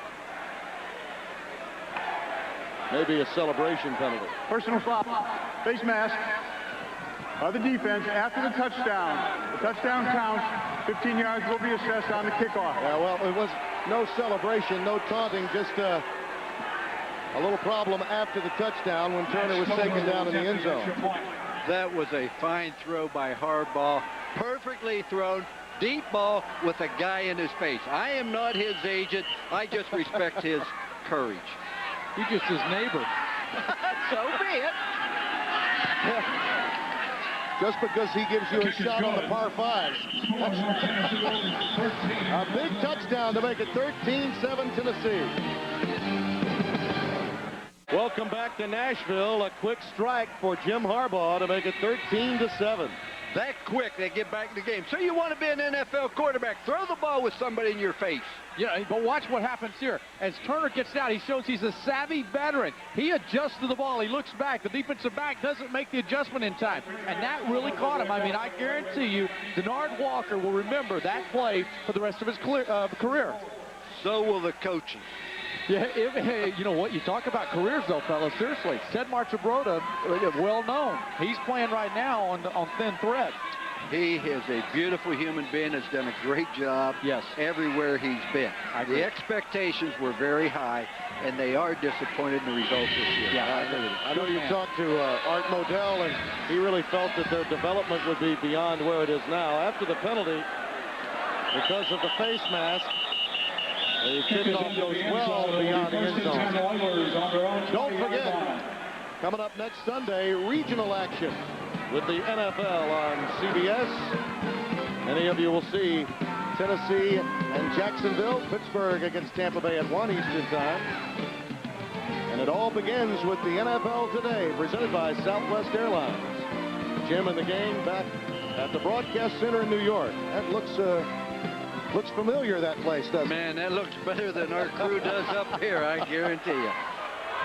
I really enjoyed the college season with you, Coach. It was a lot of fun. I think I'd be a little bit more happier than that if I just scored a touchdown, but he's used to making great plays, I guess.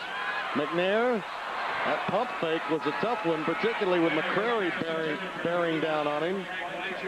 Pass was intended for Wycheck, incomplete. Football is a game of emotion. The first half, the Ravens had no emotion. They come out to say that guy makes a play, all of a sudden they're jumping up, they're high-fiving one another, they're into the game. McCrary's engine, once again, it's moving, and that will get in the head of Steve McNair. He'll rush his throws if McCrary keeps hitting them.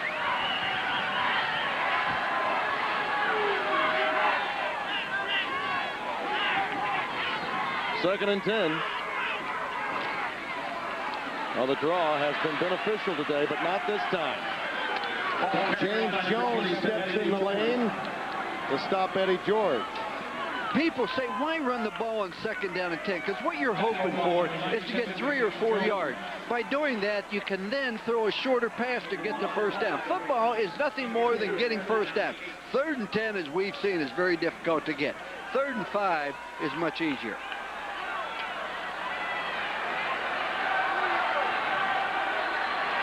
This is 3rd and 8. After starting 9 of 13, McNair has been 6 of 16 since. Why not go to the tight end? Wycheck, very close to the first down. Will depend on the mark. It appears to be just shy of the necessary yardage. You know, you talk about emotions and energy. I'm really impressed with the way Baltimore's getting to the ball right now. I mean, Eddie George on the previous play, he makes a move. I thought he had some room and he was going to do something, and they sucked him up quick. They right here come to Wycheck, and they get to the football. Well, anytime you can throw the ball with absolutely nobody in your face, such as that time, your efficiency as a passer goes up tremendously. Hintrick to punt it away. James Rowe, number 83, back deep.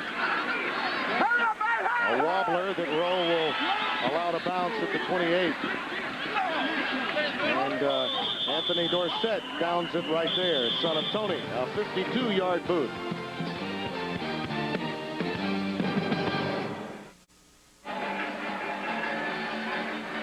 Riding side saddle with the Pony Express, and of course with Lou Holtz, Tim Brando. I'm wondering, after this first half and a few minutes in the 3rd quarter, have you reconsidered?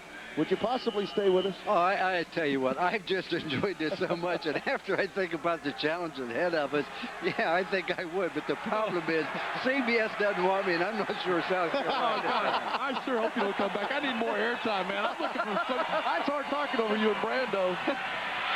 Harbaugh is sacked. Flying through Lonnie Marks. 7 years in Kansas City. This is his 2nd year in the Oilers organization. Effort, man. Baltimore's defense is giving it. Now we got to see if the Oilers can answer the call and come in. Harbaugh, no time whatsoever. Marks is a good football player. They have a lot of hope for him. I mean, I think he's got a lot of talent, especially 250 pounds. The sack was bad enough, but what was worse, Jonathan Ogden, their great left tackle, hurt his ankle. The 3rd team sack by the Oilers for 28 yards. They were only averaging a sack and a half coming into today's game. Harbaugh to Roosevelt Potts, his first touch of the day. For an update on Kansas City and New York, let's take you back to New York and Jim Nance. Jim?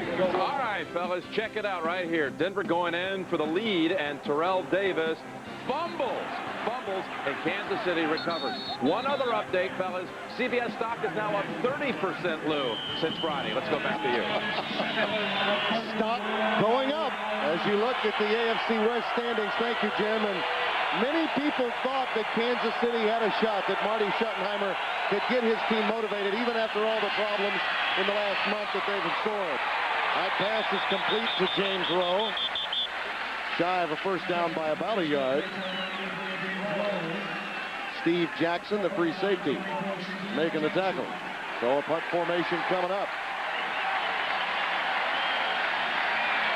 I wish they'd let me mark my ball on the golf green the way the officials mark where he's down. I think this is good here.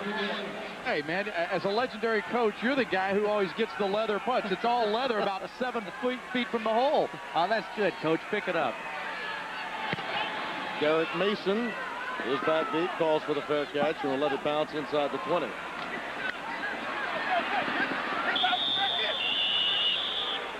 Out of bounds. At the 10. Tennessee's lead, only 6.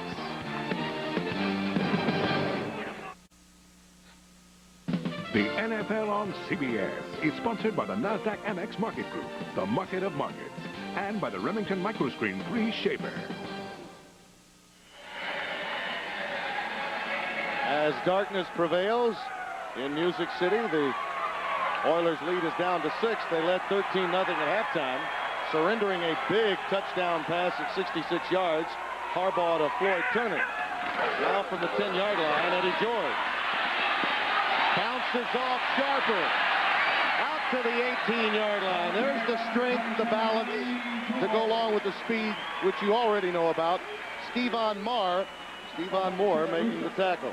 You know, Tony Siragusa, he says his job and all those guys is to clog it here, which forces the bounce. Once they drop and get out here, then somebody's got to make a play. Siragusa does his job. The big man, those two tackles inside, they force the bounce. But the gap-controlled defense wasn't there, and he tried to make a tackle up high, and Eddie George is too strong. He'll run right through arm tackles. McCrary's penetration there was the difference. Loss of 2, maybe 3. Michael McCrary, you talk about sacks. How about tackles made for losses? He's got a number of those as well. You know Michael McCrary very well, Craig. He's an outstanding player both on and off the field. Yeah, he's a great competitor is what he is. 270 pounds, he's not. I mean, Coach Holtz and I, we looked at him one day on the field before the game. He's about 250, 260. He just has a great attitude and loves to play the game. He competes with the rest of the league. Drafted in the 7th round out of Wake Forest. 3-step drop, a quick out to Eddie George. That's just an amazing athletic maneuver by a man that deserves all the plaudits. Finally, McCrary makes the stop, and a sparse crowd, and they're used to that here, making some noise for George. Critical 3rd down play. The Ravens have had trouble covering backs out of the backfield, and more importantly, all year they've had trouble tackling in an open field. Their secondary just do not make great plays when the ball carries running. There you see the numbers on him. 50 yards today, all hard-earned.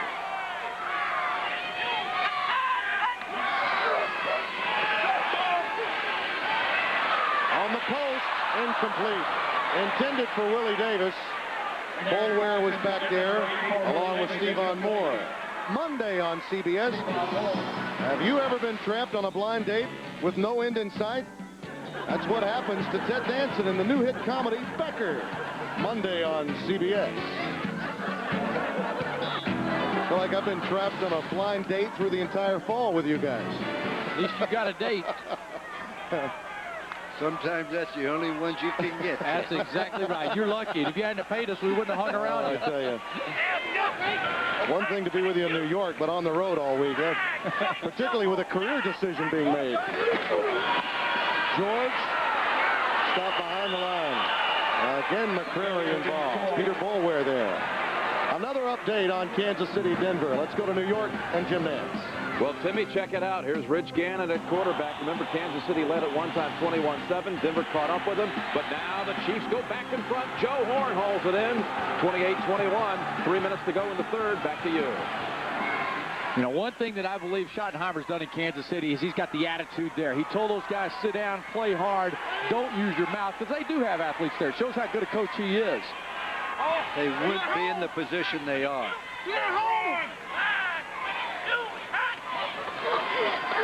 Third and 14 for McNair. Oh, he's got Thigpen across the field. He simply could not set himself to make the throw across his body. And that's a pass that many times Steve McNair can make and others can't.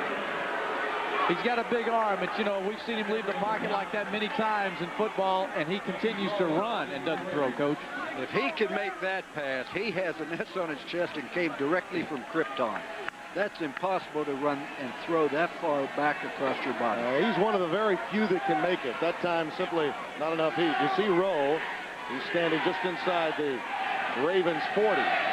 Hendricks punt into that brisk win is a good one. Backing up Rowe to the 25. He's got a picket fence. Look out. Knocked out of bounds at the 45. A 52-yard boot, a 20-yard return for Rowe. Ravens with field position when we come back.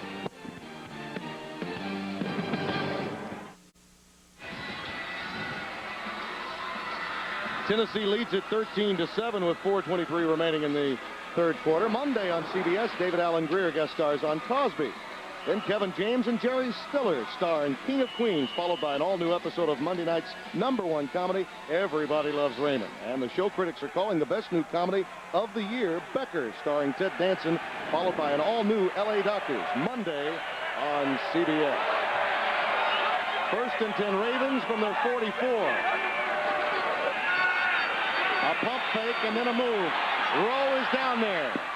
Incomplete. Harbaugh's pass incomplete. There was some contact, but incidental.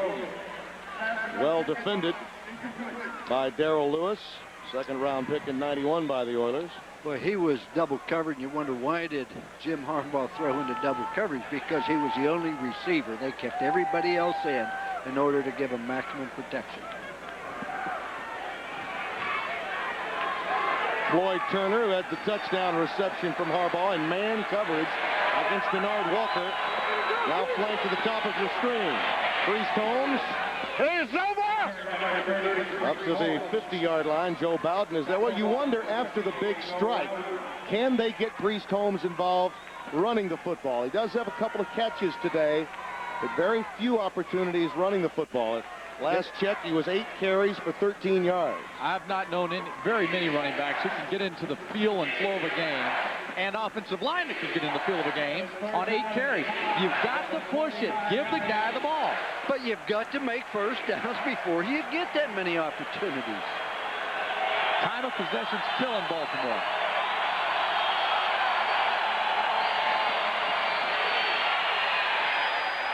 Incomplete. 4th down and a punt formation. There's Don Strock, the quarterback's coach, who calls the plays for Ted Marchibroda. Well, we've talked all day about somebody has to make a play. In this case on 3rd down, that ball should have been caught, should have been a first down. Then they would have been calling the next play rather than punting.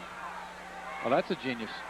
I tell you what, I didn't go to school to eat my lunch. I mean, it's obvious. The guy should have caught it. You got to make a play. Kyle Richardson's punt. Fair caught by Mason at the 16-yard line. A 34-yard boot. Tonight on 60 Minutes, why would a high school student who says he revered his English teacher end up murdering him? 60 Minutes tonight. And coming up tonight on CBS after 60 Minutes, it's Touched by an Angel and the CBS Sunday movie, The Christmas Wish. Debbie Reynolds stars. After the boot, we had more extracurricular activity near the line of scrimmage. No flags were thrown, however. Yeah, we going. Very difficult in the NFL to score when you have poor field position and you don't get a big play. Matter of fact, that's pretty difficult on any level. I don't care if you're talking about junior high. Come to think of it. I'll tell you, his ad-libs are something else. I'm telling you, he's just full of it. He's on a roll. I tell you. Keep it going, Lou. Quick drop by McNair. Jackie Harris up around the 20. Hey, towards the end of the first half, Corey Harrison, Deron Jenkins makes the tackle. I think we should point out that problem that occurred between Brad Hopkins and Michael McCrary to close the first half. I think it carried over into the second half. We got a lot of jawing, taunting at the end of plays. Officials have done their best to keep an all-out brawl from breaking out. Well, you have 2 all-pro bowlers. I mean, these are great players. They got a lot of pride. They're competitive. And they're mad. Well, it's like when Craig and I argued. McNair. Pocket breaks down and he dumps it. Wycheck would have gone further, but he stumbled. But he got far enough for the first down. Peter Boulware, and you see he's laughing at himself because there was no need for a tackle that time. When you get in the rush that you got, you know that McCrary's in the field here. You know if you're an open guy, you've got to make sure that you pass off and help. Look at that. Bruce Matthews been around the game 16 years. That's why they're able to do smart things like that and gave McNair the time to throw it out to Wycheck. Wycheck, 6 receptions for 69 yards. McCrary dominates 2 offensive linemen most of the time. Roan in motion. Again, underneath, caught by Eddie George in the arms of Ray Lewis, and a flag down. 27, Eddie George. There's a flag on the play.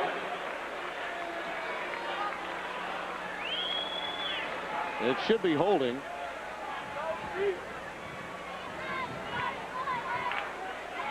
holding, offense number 72, 10-yard penalty, repeat first down. And Brad Hopkins, whom we mentioned earlier. Ravens are only going with 4 men on the rush, dropping 7, so they've got the zone. 4 guys in a blanket about 7 to 10 yards deep. And they got the other guys deeper. And so, you know, if McCrary's on his horse and he's coming looking for that pass, he's going to force you to hold him or he'll get to the quarterback. Well, they were fortunate holding was not called on the previous play, as we saw from the instant replay. First down and 20. 3 wide receiver set this time for the Oilers.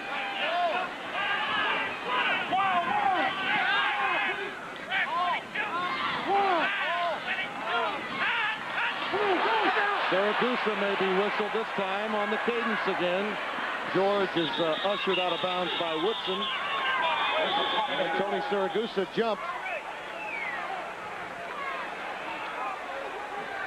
That's the preliminary indication we get.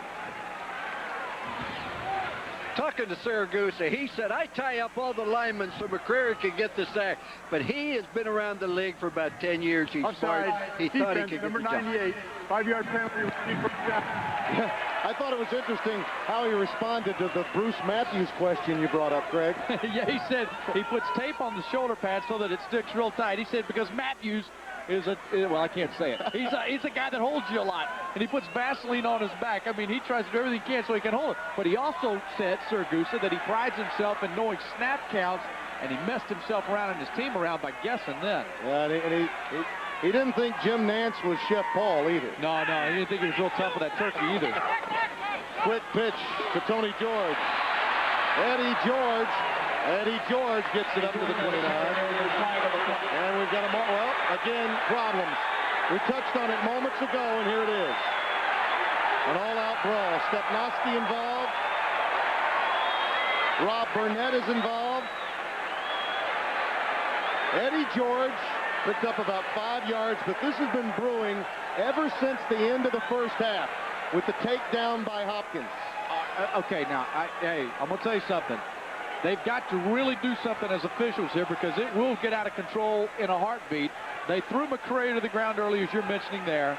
Stepnoski's a leader of this offensive line. He's a smart center. He's been around a long time. He's a powerful human being. And right now, Baltimore's defense is dominating. They're putting pressure on Tennessee's offensive line, and that frustration level is starting to come through. But I got to tell you, Craig, I think the officials have been doing a good job of breaking it up. The one thing they haven't done is throw flags. Now I think they've got to start doing that. I mean, they could have thrown a flag on a punt a few moments ago and didn't. One of the reasons Stepnowski, a free agent, came to join the Oilers by both teams on the play. Personal foul, defense, number 53. Number 97. Personal foul, offense, number 53. The penalties offset. Goes after the play. Brings up second down. That won't get it done. I'm going to tell you what they're close to, and I believe this. If they do this one more time, somebody will get thrown out of the game. And that may be what it takes to stop it. Well, Stepnowski came to the Oilers because he wanted to play with Bruce Matthews, and he loves their offensive line coach, Mike Munchak, and that whole offensive line. The foul by the defense is the play. The foul is still accepted, however, down. Replay, first down. That won't go over well with Ted Marchibroda. But he seems to be accepting of it. Now, Tony Saragusa is giving a little lip up at the Baltimore sidelines. You see, he walked right past Marchibroda there.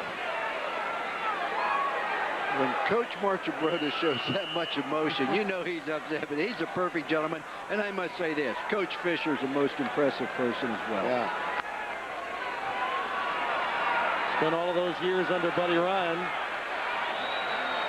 At Gary Finsick, remember that safety you went up against Finsick? Many years. Yep. First and 15.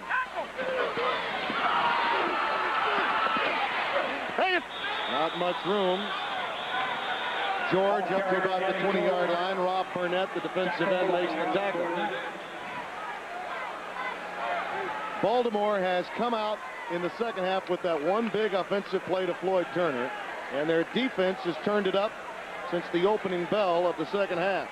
And as we hit the end of the third. It's 13-7 Oilers. We'll return to Vanderbilt Stadium after this message and a word from your CBS station.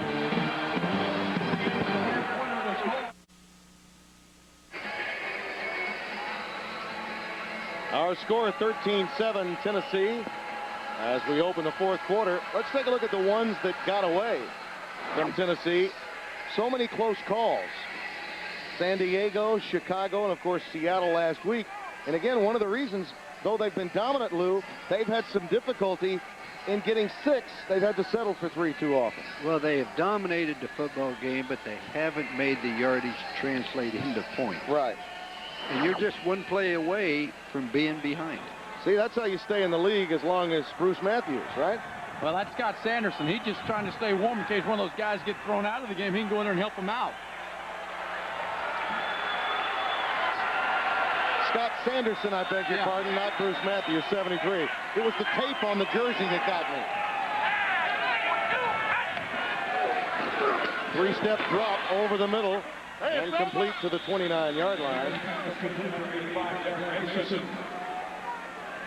Ralph Staten makes the stop. Derek Mason, the recipient of that pass. Mason's got outstanding speed, and they're hopeful that with Yancey Thigpen's status in doubt that they can spring him a bit more. 2 years out of Michigan State. Entering the game, McNair was number 2 in the AFC in third down passing efficiency. 65% of his balls completed. Pretty strong. They weren't 3rd and 10. Nope.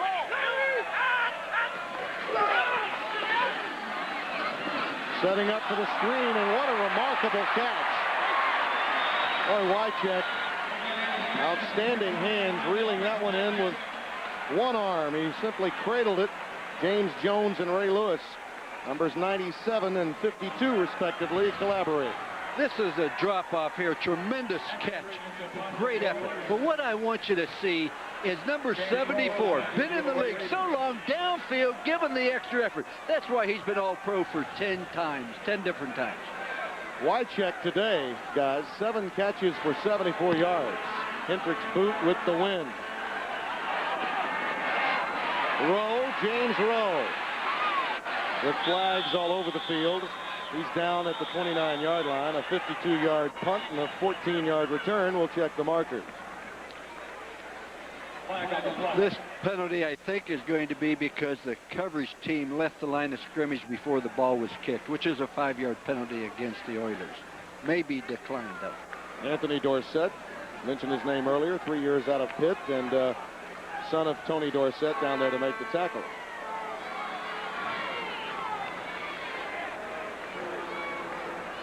Jeff Fisher trying Remember, to get the that. kicking team, number 57, was illegally downfield before the kick. The penalty is declined. First down. Fisher trying to get that defense going, begging them. From the 29, that's where the Ravens will have it when we come back. Lou Holtz is not the only future Division I-A head football coach in Nashville. Kirk Ferenz, assistant head coach and offensive coordinator, accepted the Iowa opportunity, taking over for Hayden Fry. And boy, they say it won't be a distraction because Kirk Ferenz will stay throughout the remainder of the regular year here in Baltimore. Priest Holmes out to the 35-yard line, and I think that shows a lot of integrity, Lou, on Ferenz's part. It does, and he'll do a great job at Iowa. He was there for 8 years and assistant under Hayden. But this is the 3rd time that the Ravens have had a coach leave to assume a football position. They've all stayed through the season. It is a disruption, but it's a great, great decision by Kirk, and we wish him well. Well, you look at the numbers in this game, Craig. Look at that. Tennessee, 65 plays to 31 in the total yards with the Oilers. But the Ravens right there, simply one play away from leading. Can't do anything with it unless you got it.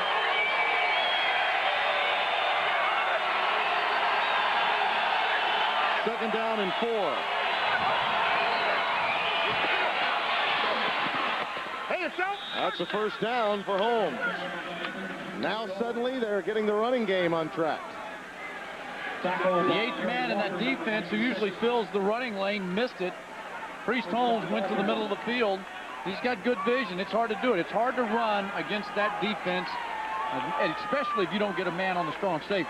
If they can establish the running game, Harbaugh's an expert at good fake and a chance to throw the ball in behind the linebackers and to pick up 20 and 25-yard gains. Yeah, he loves those pump fakes, doesn't he? Flag down prior to the snap.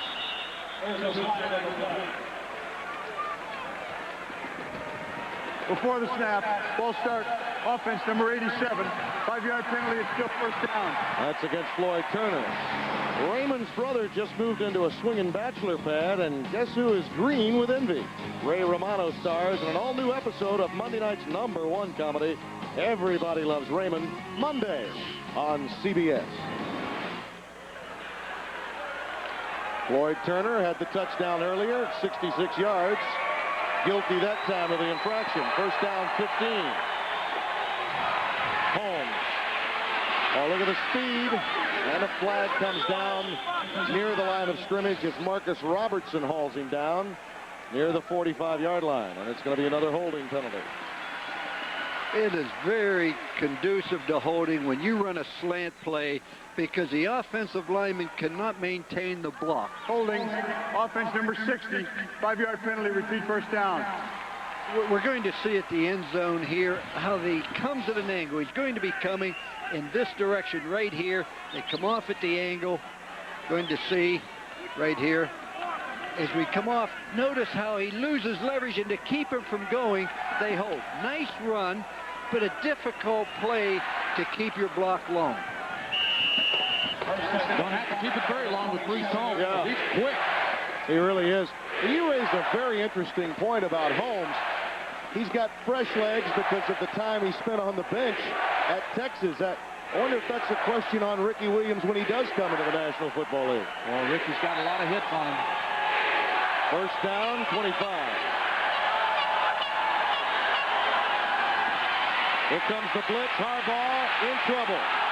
And that'll draw a flag.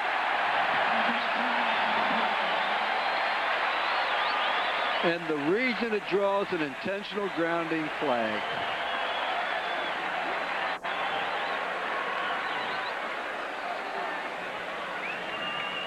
There were fouls by both teams on the play. Offside, defense number 95, intentional grounding, offense number 4, the penalty's offset. Replay first down. All right, first you're going to see the offsides by the Oilers. They're in the zone there, neutral zone, when the ball was snapped, which was really a blessing. He says, as Harbaugh rolls out, Coach, he thinks he's got a chance to go backside, but he doesn't. Well, he was not outside the tackle box. His claim is, I was outside of initially, and then I came back in. I think he has a good claim on it because he was outside the tackle box at one time. Holmes and Salavea were guilty that time, and they bail out the Ravens. So it is first down, but a long 25 yards to go.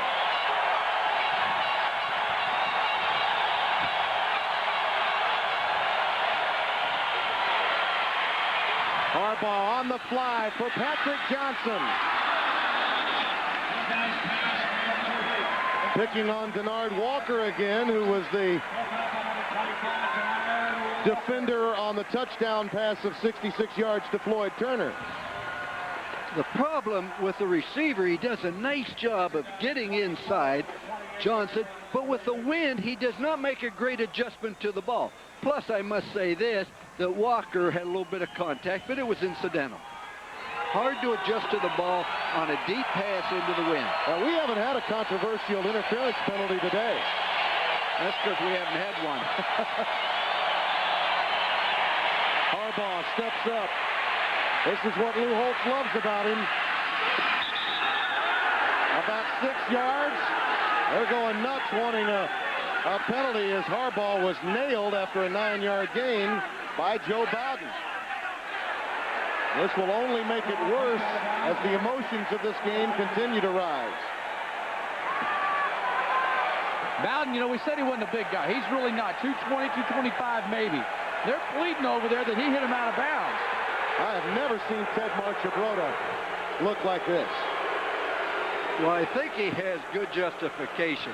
One of the things Jim Harbaugh said was, with young receivers and inexperience, that when you scramble, they don't necessarily know where they're going to slide on the sideline. So he has to keep the ball, get out of bounds. He is completely out of bounds when he's stuck in. I've seen penalties called on that play many times, not this time. 3rd and 16. Down goes Harbaugh. Samari rolls on the corner blitz. 4th sack of the day for the Oilers.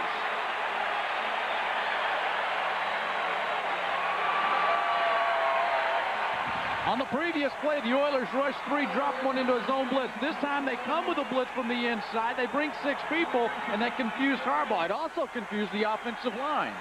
Well, a former Seminole named after an African king, Samari Roll, gets a sack.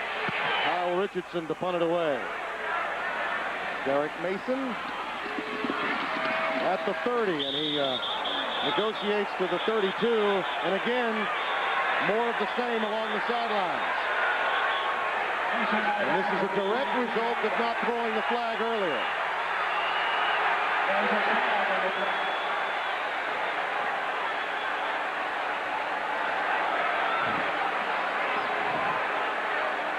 At some point, guys, you have to throw a flag, don't you? You got to throw somebody out of the game. There is just bad animosity. Thinking somebody was dating somebody else's girl. There's just hard feelings in this football game, and they have to get it under control. Somebody is liable to get hurt. And you know what else? You know, both these football teams realize this is the season. Yep. If they want to continue in the playoff run, they got to win. And we're here down to 10.5. There were fouls by both teams after the play. Personal foul, unnecessary roughness, Baltimore. Number 88, personal foul, unnecessary roughness, Houston. Number 50, the penalty's offset, 1st down. I want to go on record. The announcers did not say Houston. It was the official. We'll be back.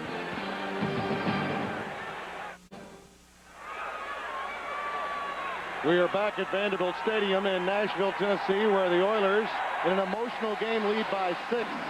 During our timeout, the officials took time to talk to both sidelines. First, the Ravens, with Ted Marchibroda in the huddle. And then moving over to the Tennessee side with Jeff Fisher in the huddle. My feeling is you call the penalties, I'll handle the football team. I'll talk to the team. You call the game right, we won't have this problem. No, I bet he's telling them, fellas, I'm going to throw out a player the next time I have to get after you. Should have already been thrown. It's gone on way too long since the end of the 2nd quarter. 1st and 10. Play fake. Eddie George at the 35-yard line. Now, you know, Eddie George, the yards have been difficult to come by, particularly in the 2nd half, Craig. And especially considering in the previous games against Baltimore, he's usually gotten off and done a good job. But Baltimore's defensive line has accepted the challenge today. Maybe they're not quite up to speed without Brad Hopkins, who's been out for a while. Maybe he's been slow in getting that chemistry back. He's only got 48 yards rushing and 19 receiving.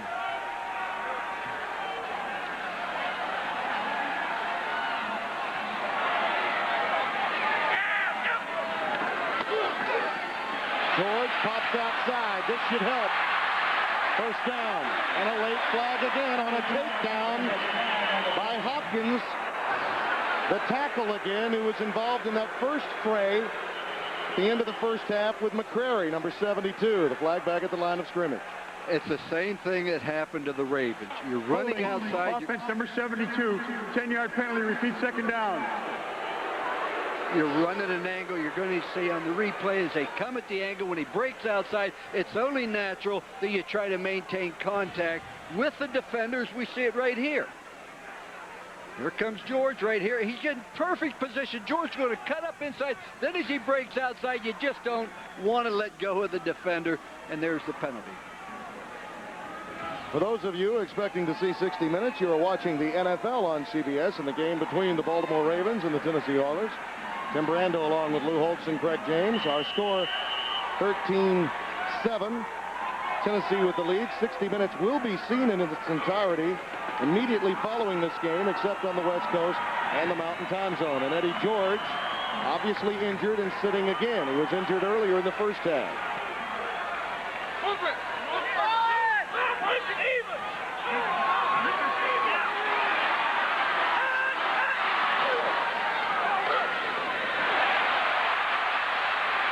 Archie out of bounds. Rod Woodson ushered him out. I just sit up here and I marvel at the athletic ability these players possess. They have such speed, it's unbelievable. I thought he was going to run for 40 yards. My feeling right now is that both offenses have gotten into a slugfest, and they're more worried about street fighting than they are about running and executing their plays. Critical down. Yancey Thigpen in motion. Remember, Eddie George is sitting. In motion. Looping it for Thigpen, incomplete. Deron Jenkins was in coverage. So it's 4th down, and the Oilers will have to punt. People probably say, why do you put somebody in motion? The purpose of putting an individual in motion is to find out whether they're using zone coverage or man coverage. If they're using man coverage, the defender will go with them. If they're using zone, they'll ignore him and adjust their chin strap. So that tells a quarterback before the snap whether it's zone or man. That's why motion's so predominant in the NFL. James Rowe awaits at the 25-yard line. Hendrick again. Boy, he had a little leather on that one, didn't he? 69-yard punt by the man that once played for Lou Holtz under the Golden Dome.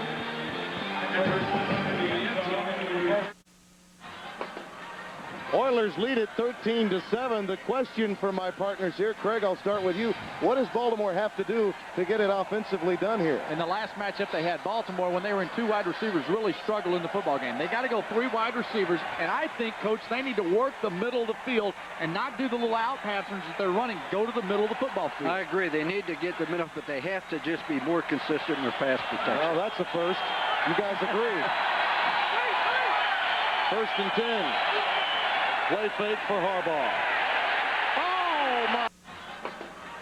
Oilers lead it 13-7. The question for my partners here, Craig, I'll start with you. What does Baltimore have to do to get it offensively done here? In the last matchup they had, Baltimore, when they were in 2 wide receivers, really struggled in the football game. They got to go 3 wide receivers, and I think, Coach, they need to work the middle of the field and not do the little out patterns that they're running. Go to the middle of the football field. I agree. They need to get the middle, but they have to just be more consistent in their pass protection. Well, that's a first. You guys agree? 1st and 10. Play fake for Harbaugh. Oh, my.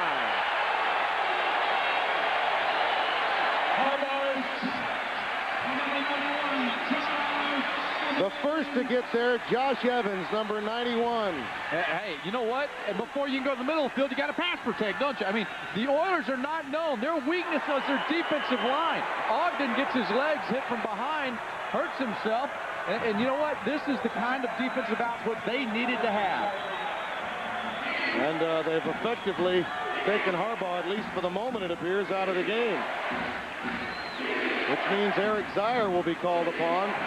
And it was Zier who quarterbacked the first game between these two when the Ravens lost 12-8. Harbaugh was injured at that time. In fact, Ted Marchibroda told us that Jim Harbaugh was just really getting his legs back. And that's what slowed down the productivity of this offense. But we watched Zier in practice. We've seen it for a long time. This guy's got a much stronger arm, but he doesn't have some of the savvy skills that Harbaugh has. No doubt about it. Eric Zier is a fine quarterback. But let's give a lot of credit to the Oiler defense. I think Coach Fisher and his staff done a brilliant job of defending the offense. Especially the defensive line. Very well done. Nothing doing for Holmes. Lions. Brad Lyons, 4th-round pick out of Troy State in his 2nd year. Well, this is an Oilers defense that came in with only a sack and a half, and today have 5. There you see the 3rd down conversion story. Only 2 of 10 today, and they were 1 of 15 in the opener between these two. Eddie George twisted his ankle, we're told. Will be back next series for the Oilers. 3rd and 18. Holmes almost popped it again, and another late flag. And again, thrown in an area where you'd consider an infraction in the offensive or defensive line. Ogden is hurting so bad, he needs to take himself out of the game.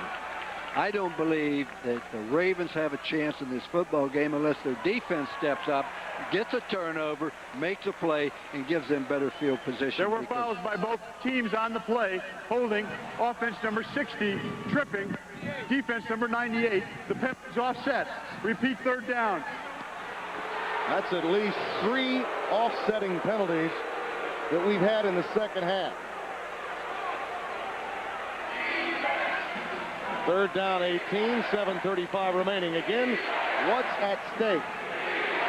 Remember what's at stake. Wild card playoff opportunity. And the reason Ogden is still out there is there are none left for the Ravens. They're all hurt. Harbaugh checks back in for Zaire on 3rd and 18. And they are banged up front. Remember, they're already without their starting center, Wally Williams. Quick screen underneath to Holmes. He gets it up to the 15. Back to New York for an NFL update. And Jim Nance. All right, Timmy B, this happened just 1 moment ago. Denver was down 10 in this 4th quarter. Elway bringing them back on 3rd and 1 to Shannon Sharp. The extra point's good. 3:30 to go, and the Broncos are back ahead, trying to keep the perfect season intact. Back to you. All right, Jim. Boy, an entertaining game, isn't it? And you look at the rest of that schedule, and if Denver gets by here, they have an excellent opportunity of the perfect regular season. Low snap and a poor punt. That all began with the poor snap.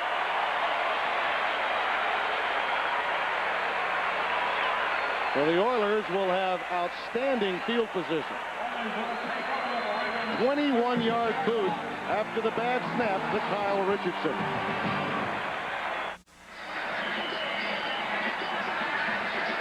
13-7 Tennessee, but with excellent field position after the poor 21-yard punt by Kyle Richardson.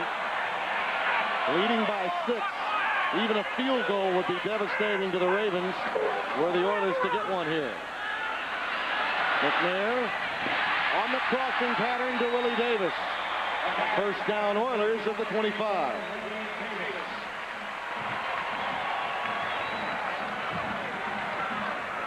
Well, Davis was stopped by Corey Harris and Jamie Sharper. Special teams breakdown will hurt you many, many times, and Brian Kinchin was the long snapper there, and that gave the Oilers this kind of opportunity. To win, you must excel on offense, defense, and kicking game.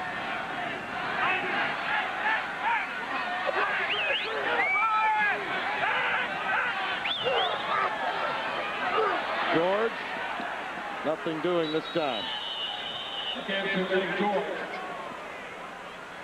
Maybe a yard, if that.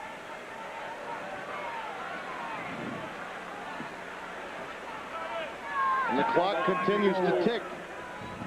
McCrary and the rest of this Ravens defense that really have dictated tempo in the second half need a big play here. You know, you talk about the clock ticking, entering this drive. Tennessee had it for about 35 minutes to about 16, 17 for Baltimore. No way they get rhythm on offense. Eddie George has a hole. Very close to the first down, maybe a couple of yards shy. At the 17, gain of 8. James Jones knocks him down.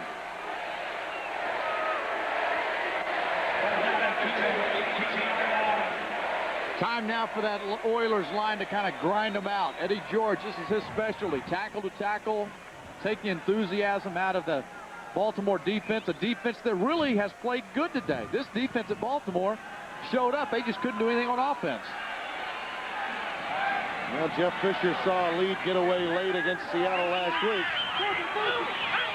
This series could mean everything to his Oilers. It is caught. could have been picked, but was caught by Roan, the reserve tight end and H-back. Michael Roan, number 80, but about a yard shy. Boy, that was nearly a pick. Stevan Moore was there. Very easily could have been intercepted. No backs in the backfield. Look for the quick out. Couldn't find it. Throws the ball. Great catch. Stevan Moore really had a shot at it. And now Del Greco, a yard and a half shy of a first down. He's 21 of 21 from this range.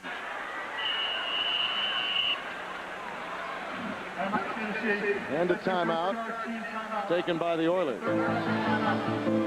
Monday on CBS, a doctor is teaching medical students to be the best, but when an intern misses a diagnosis, it could cost a patient his life. Ken Olin stars in an all-new episode of LA Doctors, Monday on CBS.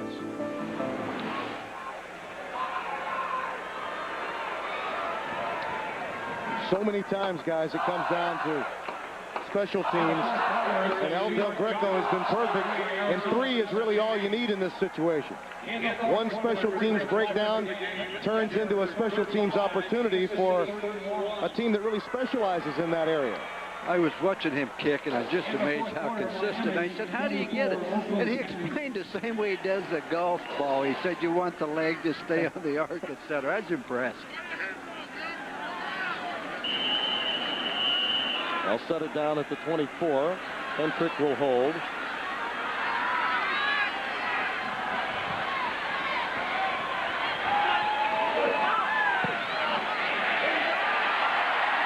Just like that, 22 of 22 inside the 40.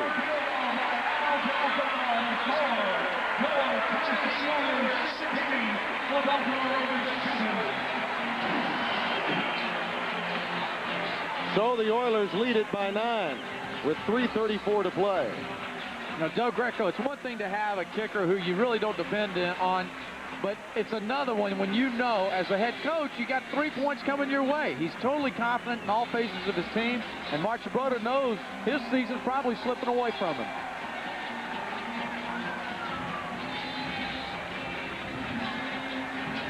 Coach, what do you mean about that follow-through like a golf club? Well, notice how it stays on line. It's not like my golf shot where it goes out and then goes big time to the left. Oh, it's a slight draw. It's what you hit normally. Coming up tonight on CBS. It all begins with 60 minutes in its entirety. Touched by an Angel. The CBS Sunday movie, The Christmas Witch. A modern-day version of It's a Wonderful Life. All of that tonight. So the unfortunate truth for Mark Broda and the Ravens, Harbaugh was in and out in the last series because of an injury. And now will take 2 scores rather than 1 and a 2-point conversion. A 9-point spread. And once again, Hendrick gets a touchback. So obviously the groin pull is not a problem any longer, Lou. Well, it's easier when you're kicking with the wind. It's amazing. We've had 23 points scored, and 20 of them have been scored with the wind. Harbaugh will come out for this series. And we touched on time of possession. This is probably the biggest problem, though, for the Oilers, that they can have this kind of statistic, but it's meaningless if you have to settle for 3 as often as they do. That can be deceptive. If you run the ball, you're going to have greater time of possession than if you throw the football. The important thing is how many points you get.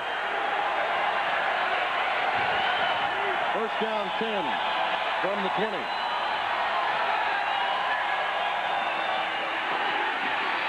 Harbaugh to Eric Green. He was really leveled at the 28-yard line. Again, a reminder, coming up next, it's 60 minutes, except on the West Coast. 16-7 our score with just over 3 minutes remaining, and the Ravens in a hurry-up offense. Harbaugh's pass is caught by Turner at the 66-yard touchdown earlier, out to the 34-yard line. Blaine Bishop made the stop. James Atkins has come into the game. 2 ankle sprains for Jonathan Ogden, so Lou, at long last, he is on the sideline.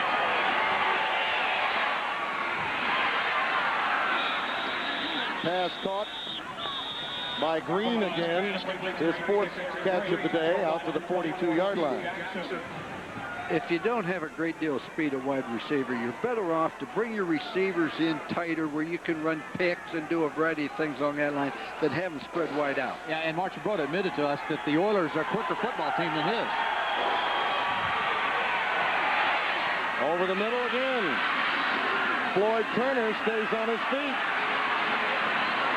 and gets out of bounds.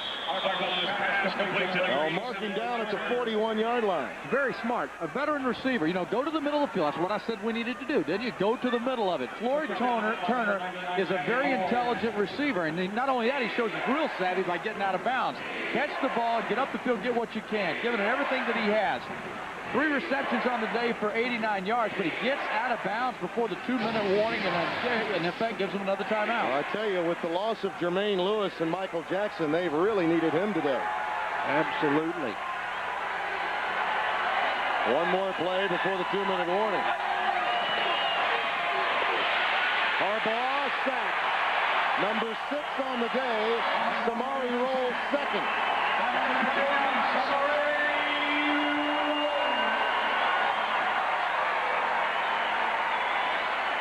And yet another injured Raven, slowly getting up Orlando Brown.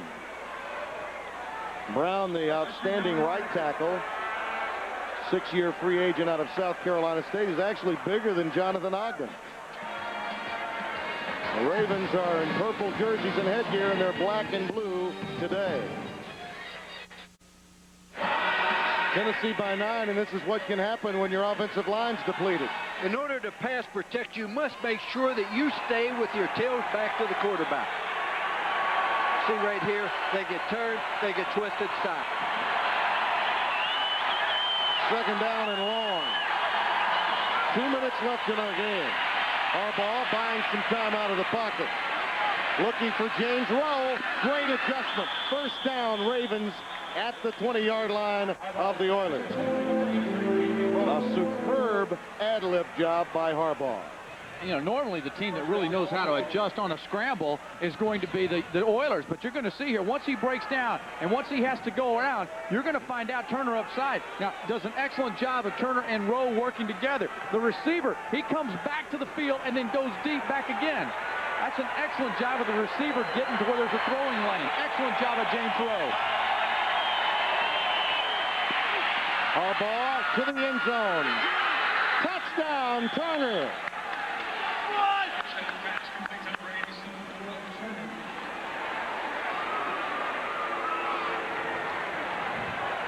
Well, Floyd Turner, we touched on it, without Michael Jackson and without Jermaine Lewis, 4 catches for him today, 2 of them for touchdowns, and this one gets them right back into it. They also have 3 timeouts, which gives them a very strategical amount of options. And you saw the emotion that Harbaugh brings to the table as a leader there. Well, he just shows his experience. The preceding play, rather than attack the line of scrimmage, he kept drifting to give the receivers time to get open. The receiver has a 4 streak downfield, just gets a step on a perfectly thrown ball. Great catch. Nicely done by Floyd. And you know what happens? That the safety's gone. You're going to see Bishop come up in here. When he comes up inside, it opens up the skinny post. Skinny post is there. Bishop's not back to help out in the play. Great job of reading it. He felt Bishop, which is the key to the defense, and Harbaugh found his receiver on the skinny post. When you send 4 people deep, and they are in a 3-deep defense, such as they were, somebody's going to be open if the quarterback makes a great throw, and Harbaugh made one. If he's got time to throw it. For an update in New York, let's go to Jim Nance at the CBS studios. All right, gentlemen, 13 down, just 3 to go. 4th down for Kansas City. It's last-ditch effort, and Alfred Williams gets the sack of Gannon. Denver comes back from 10 down in the 4th quarter, and they're now 13-0. Back to you guys. All right, Jim, remember, at Miami. That's probably the last clear hurdle that they have, a game that may be testy for them. And let's not forget, when the Great Bear team, which won the Super Bowl against our great pony back right here against New England, their only loss that entire year was against Miami in Miami. Stover, no doubt, setting up for what one would think would be an onside kick. The good hands people are up for the Oilers. You see at the top of your screen. And he decides to go deep. Archie will take it. The fact that they have 3 timeouts left and can stop the clock is what necessitated them kicking the ball deep. Well, he got it up to the 25-yard line, a 17-yard return. Tyrell Peters made the stop for the Ravens. Well, 1 first down, and Jeff Fisher will be above 500. Isn't it interesting, with New Orleans winning today at 6-7, they're in the wild card race for the playoffs. It tied with Arizona for the last playoff spot at 6-7. Here in the AFC, it may take a 10-6 for a wild card opportunity. Which tells you the AFC's winning the interconference game. Yeah, in a very big way.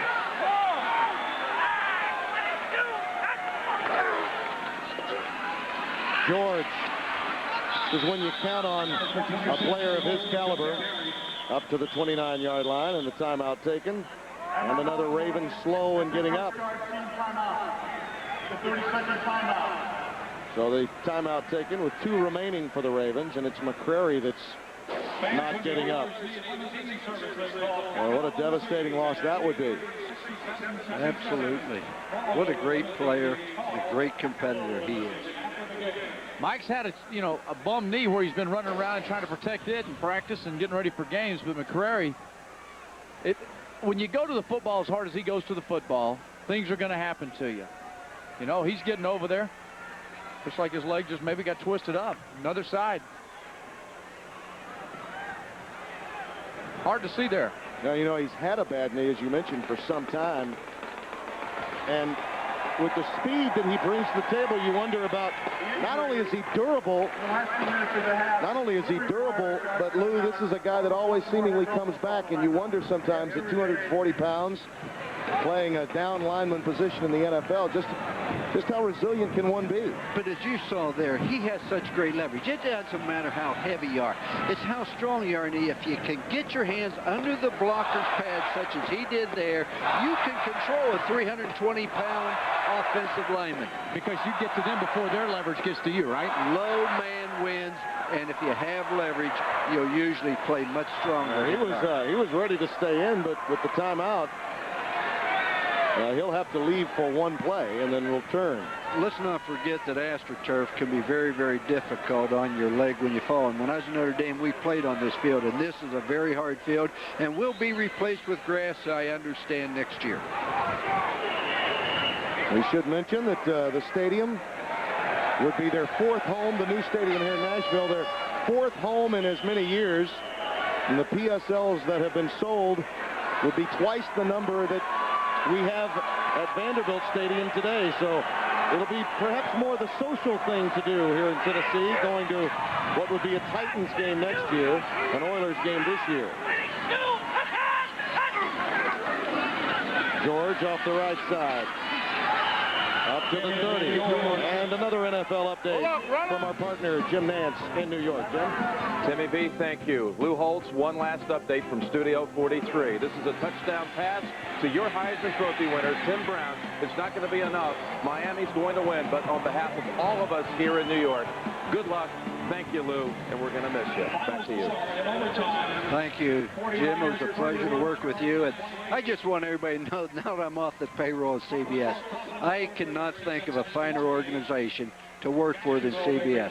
Their honesty, their integrity, their character, and the way I was treated was really marvelous.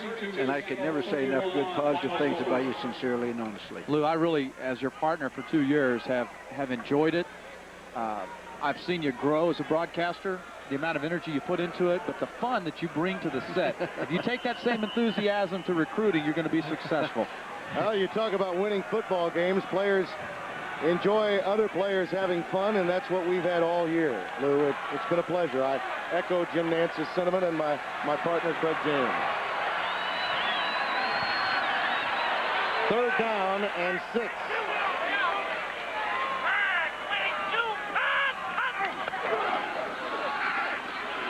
George burrows to about the 33, and another quick timeout. Fans booing a bit. They felt that George could have perhaps put more effort into making the first down there, but you can tell he's not at 100%. I think they were booing because they didn't throw the ball. Everybody wants to see the ball in the air. Now we're going to see why the Oilers made Craig Hendrick, who would set the record for punting at Green Bay, the highest paid punter in the NFL. He was signed for $1 million a year because of this type of situation. He's leading the NFL with 48.3 yards per attempt, which is 3rd in all-time history of the NFL, behind Sammy Baugh and Yale Lair. Like Jeff Fisher said, he really likes the theory that we're going to make you go a long ways to score against our defense. You're going to turn it over. You're going to make a mistake. You're going to have a penalty. And Hendrick gives him that opportunity. He puts the ball way down there. And after this, your first and last NFL telecast, Lou, you could be his press agent. Oh, he did get it all again. Rowe at the 17.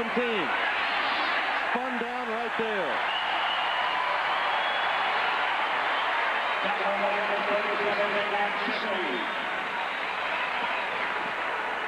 49-yard punt. And again, just a reminder, Lou, we wish you all the best in South Carolina. And I know that Sean McManus, the president of CBS Sports, said he doesn't look at it as losing an analyst. He knows we can talk.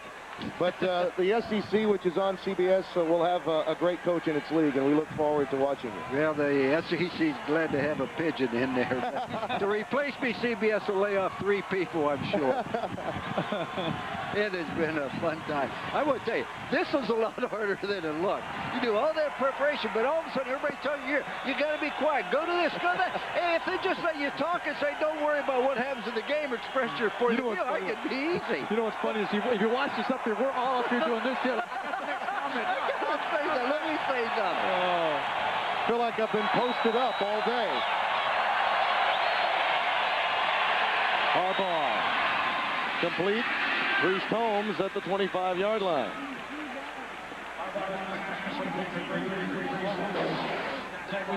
And you see no timeouts remaining for Baltimore. They got to move and move quickly.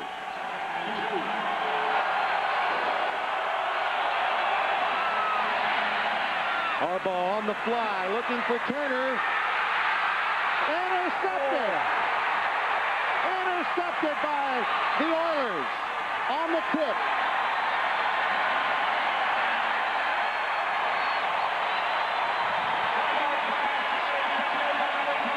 Steve Jackson got it on the tip. Number 24. Jackson's the old wily veteran, and Fisher believes in him when he comes in the game that he can give him a chance to make plays. You see, rolling them, they all go up here. Turner, I mean, what great athletic ability, getting to the football, keeping it alive. Hey, Coach, you guys have drills like that. I've seen them happening since you were in junior high, the old tip drill. Oh, what a tremendous effort here. You know, you watch this play, it reminds me a little, because of this kick right here, of the touchdown Nebraska got against Missouri. You know, the ball actually hit the knee. Now, granted, it's a player on his own team rather than an opposing player. Harbaugh's reaction predictable. This should end any hopes that the Ravens had for making the playoffs.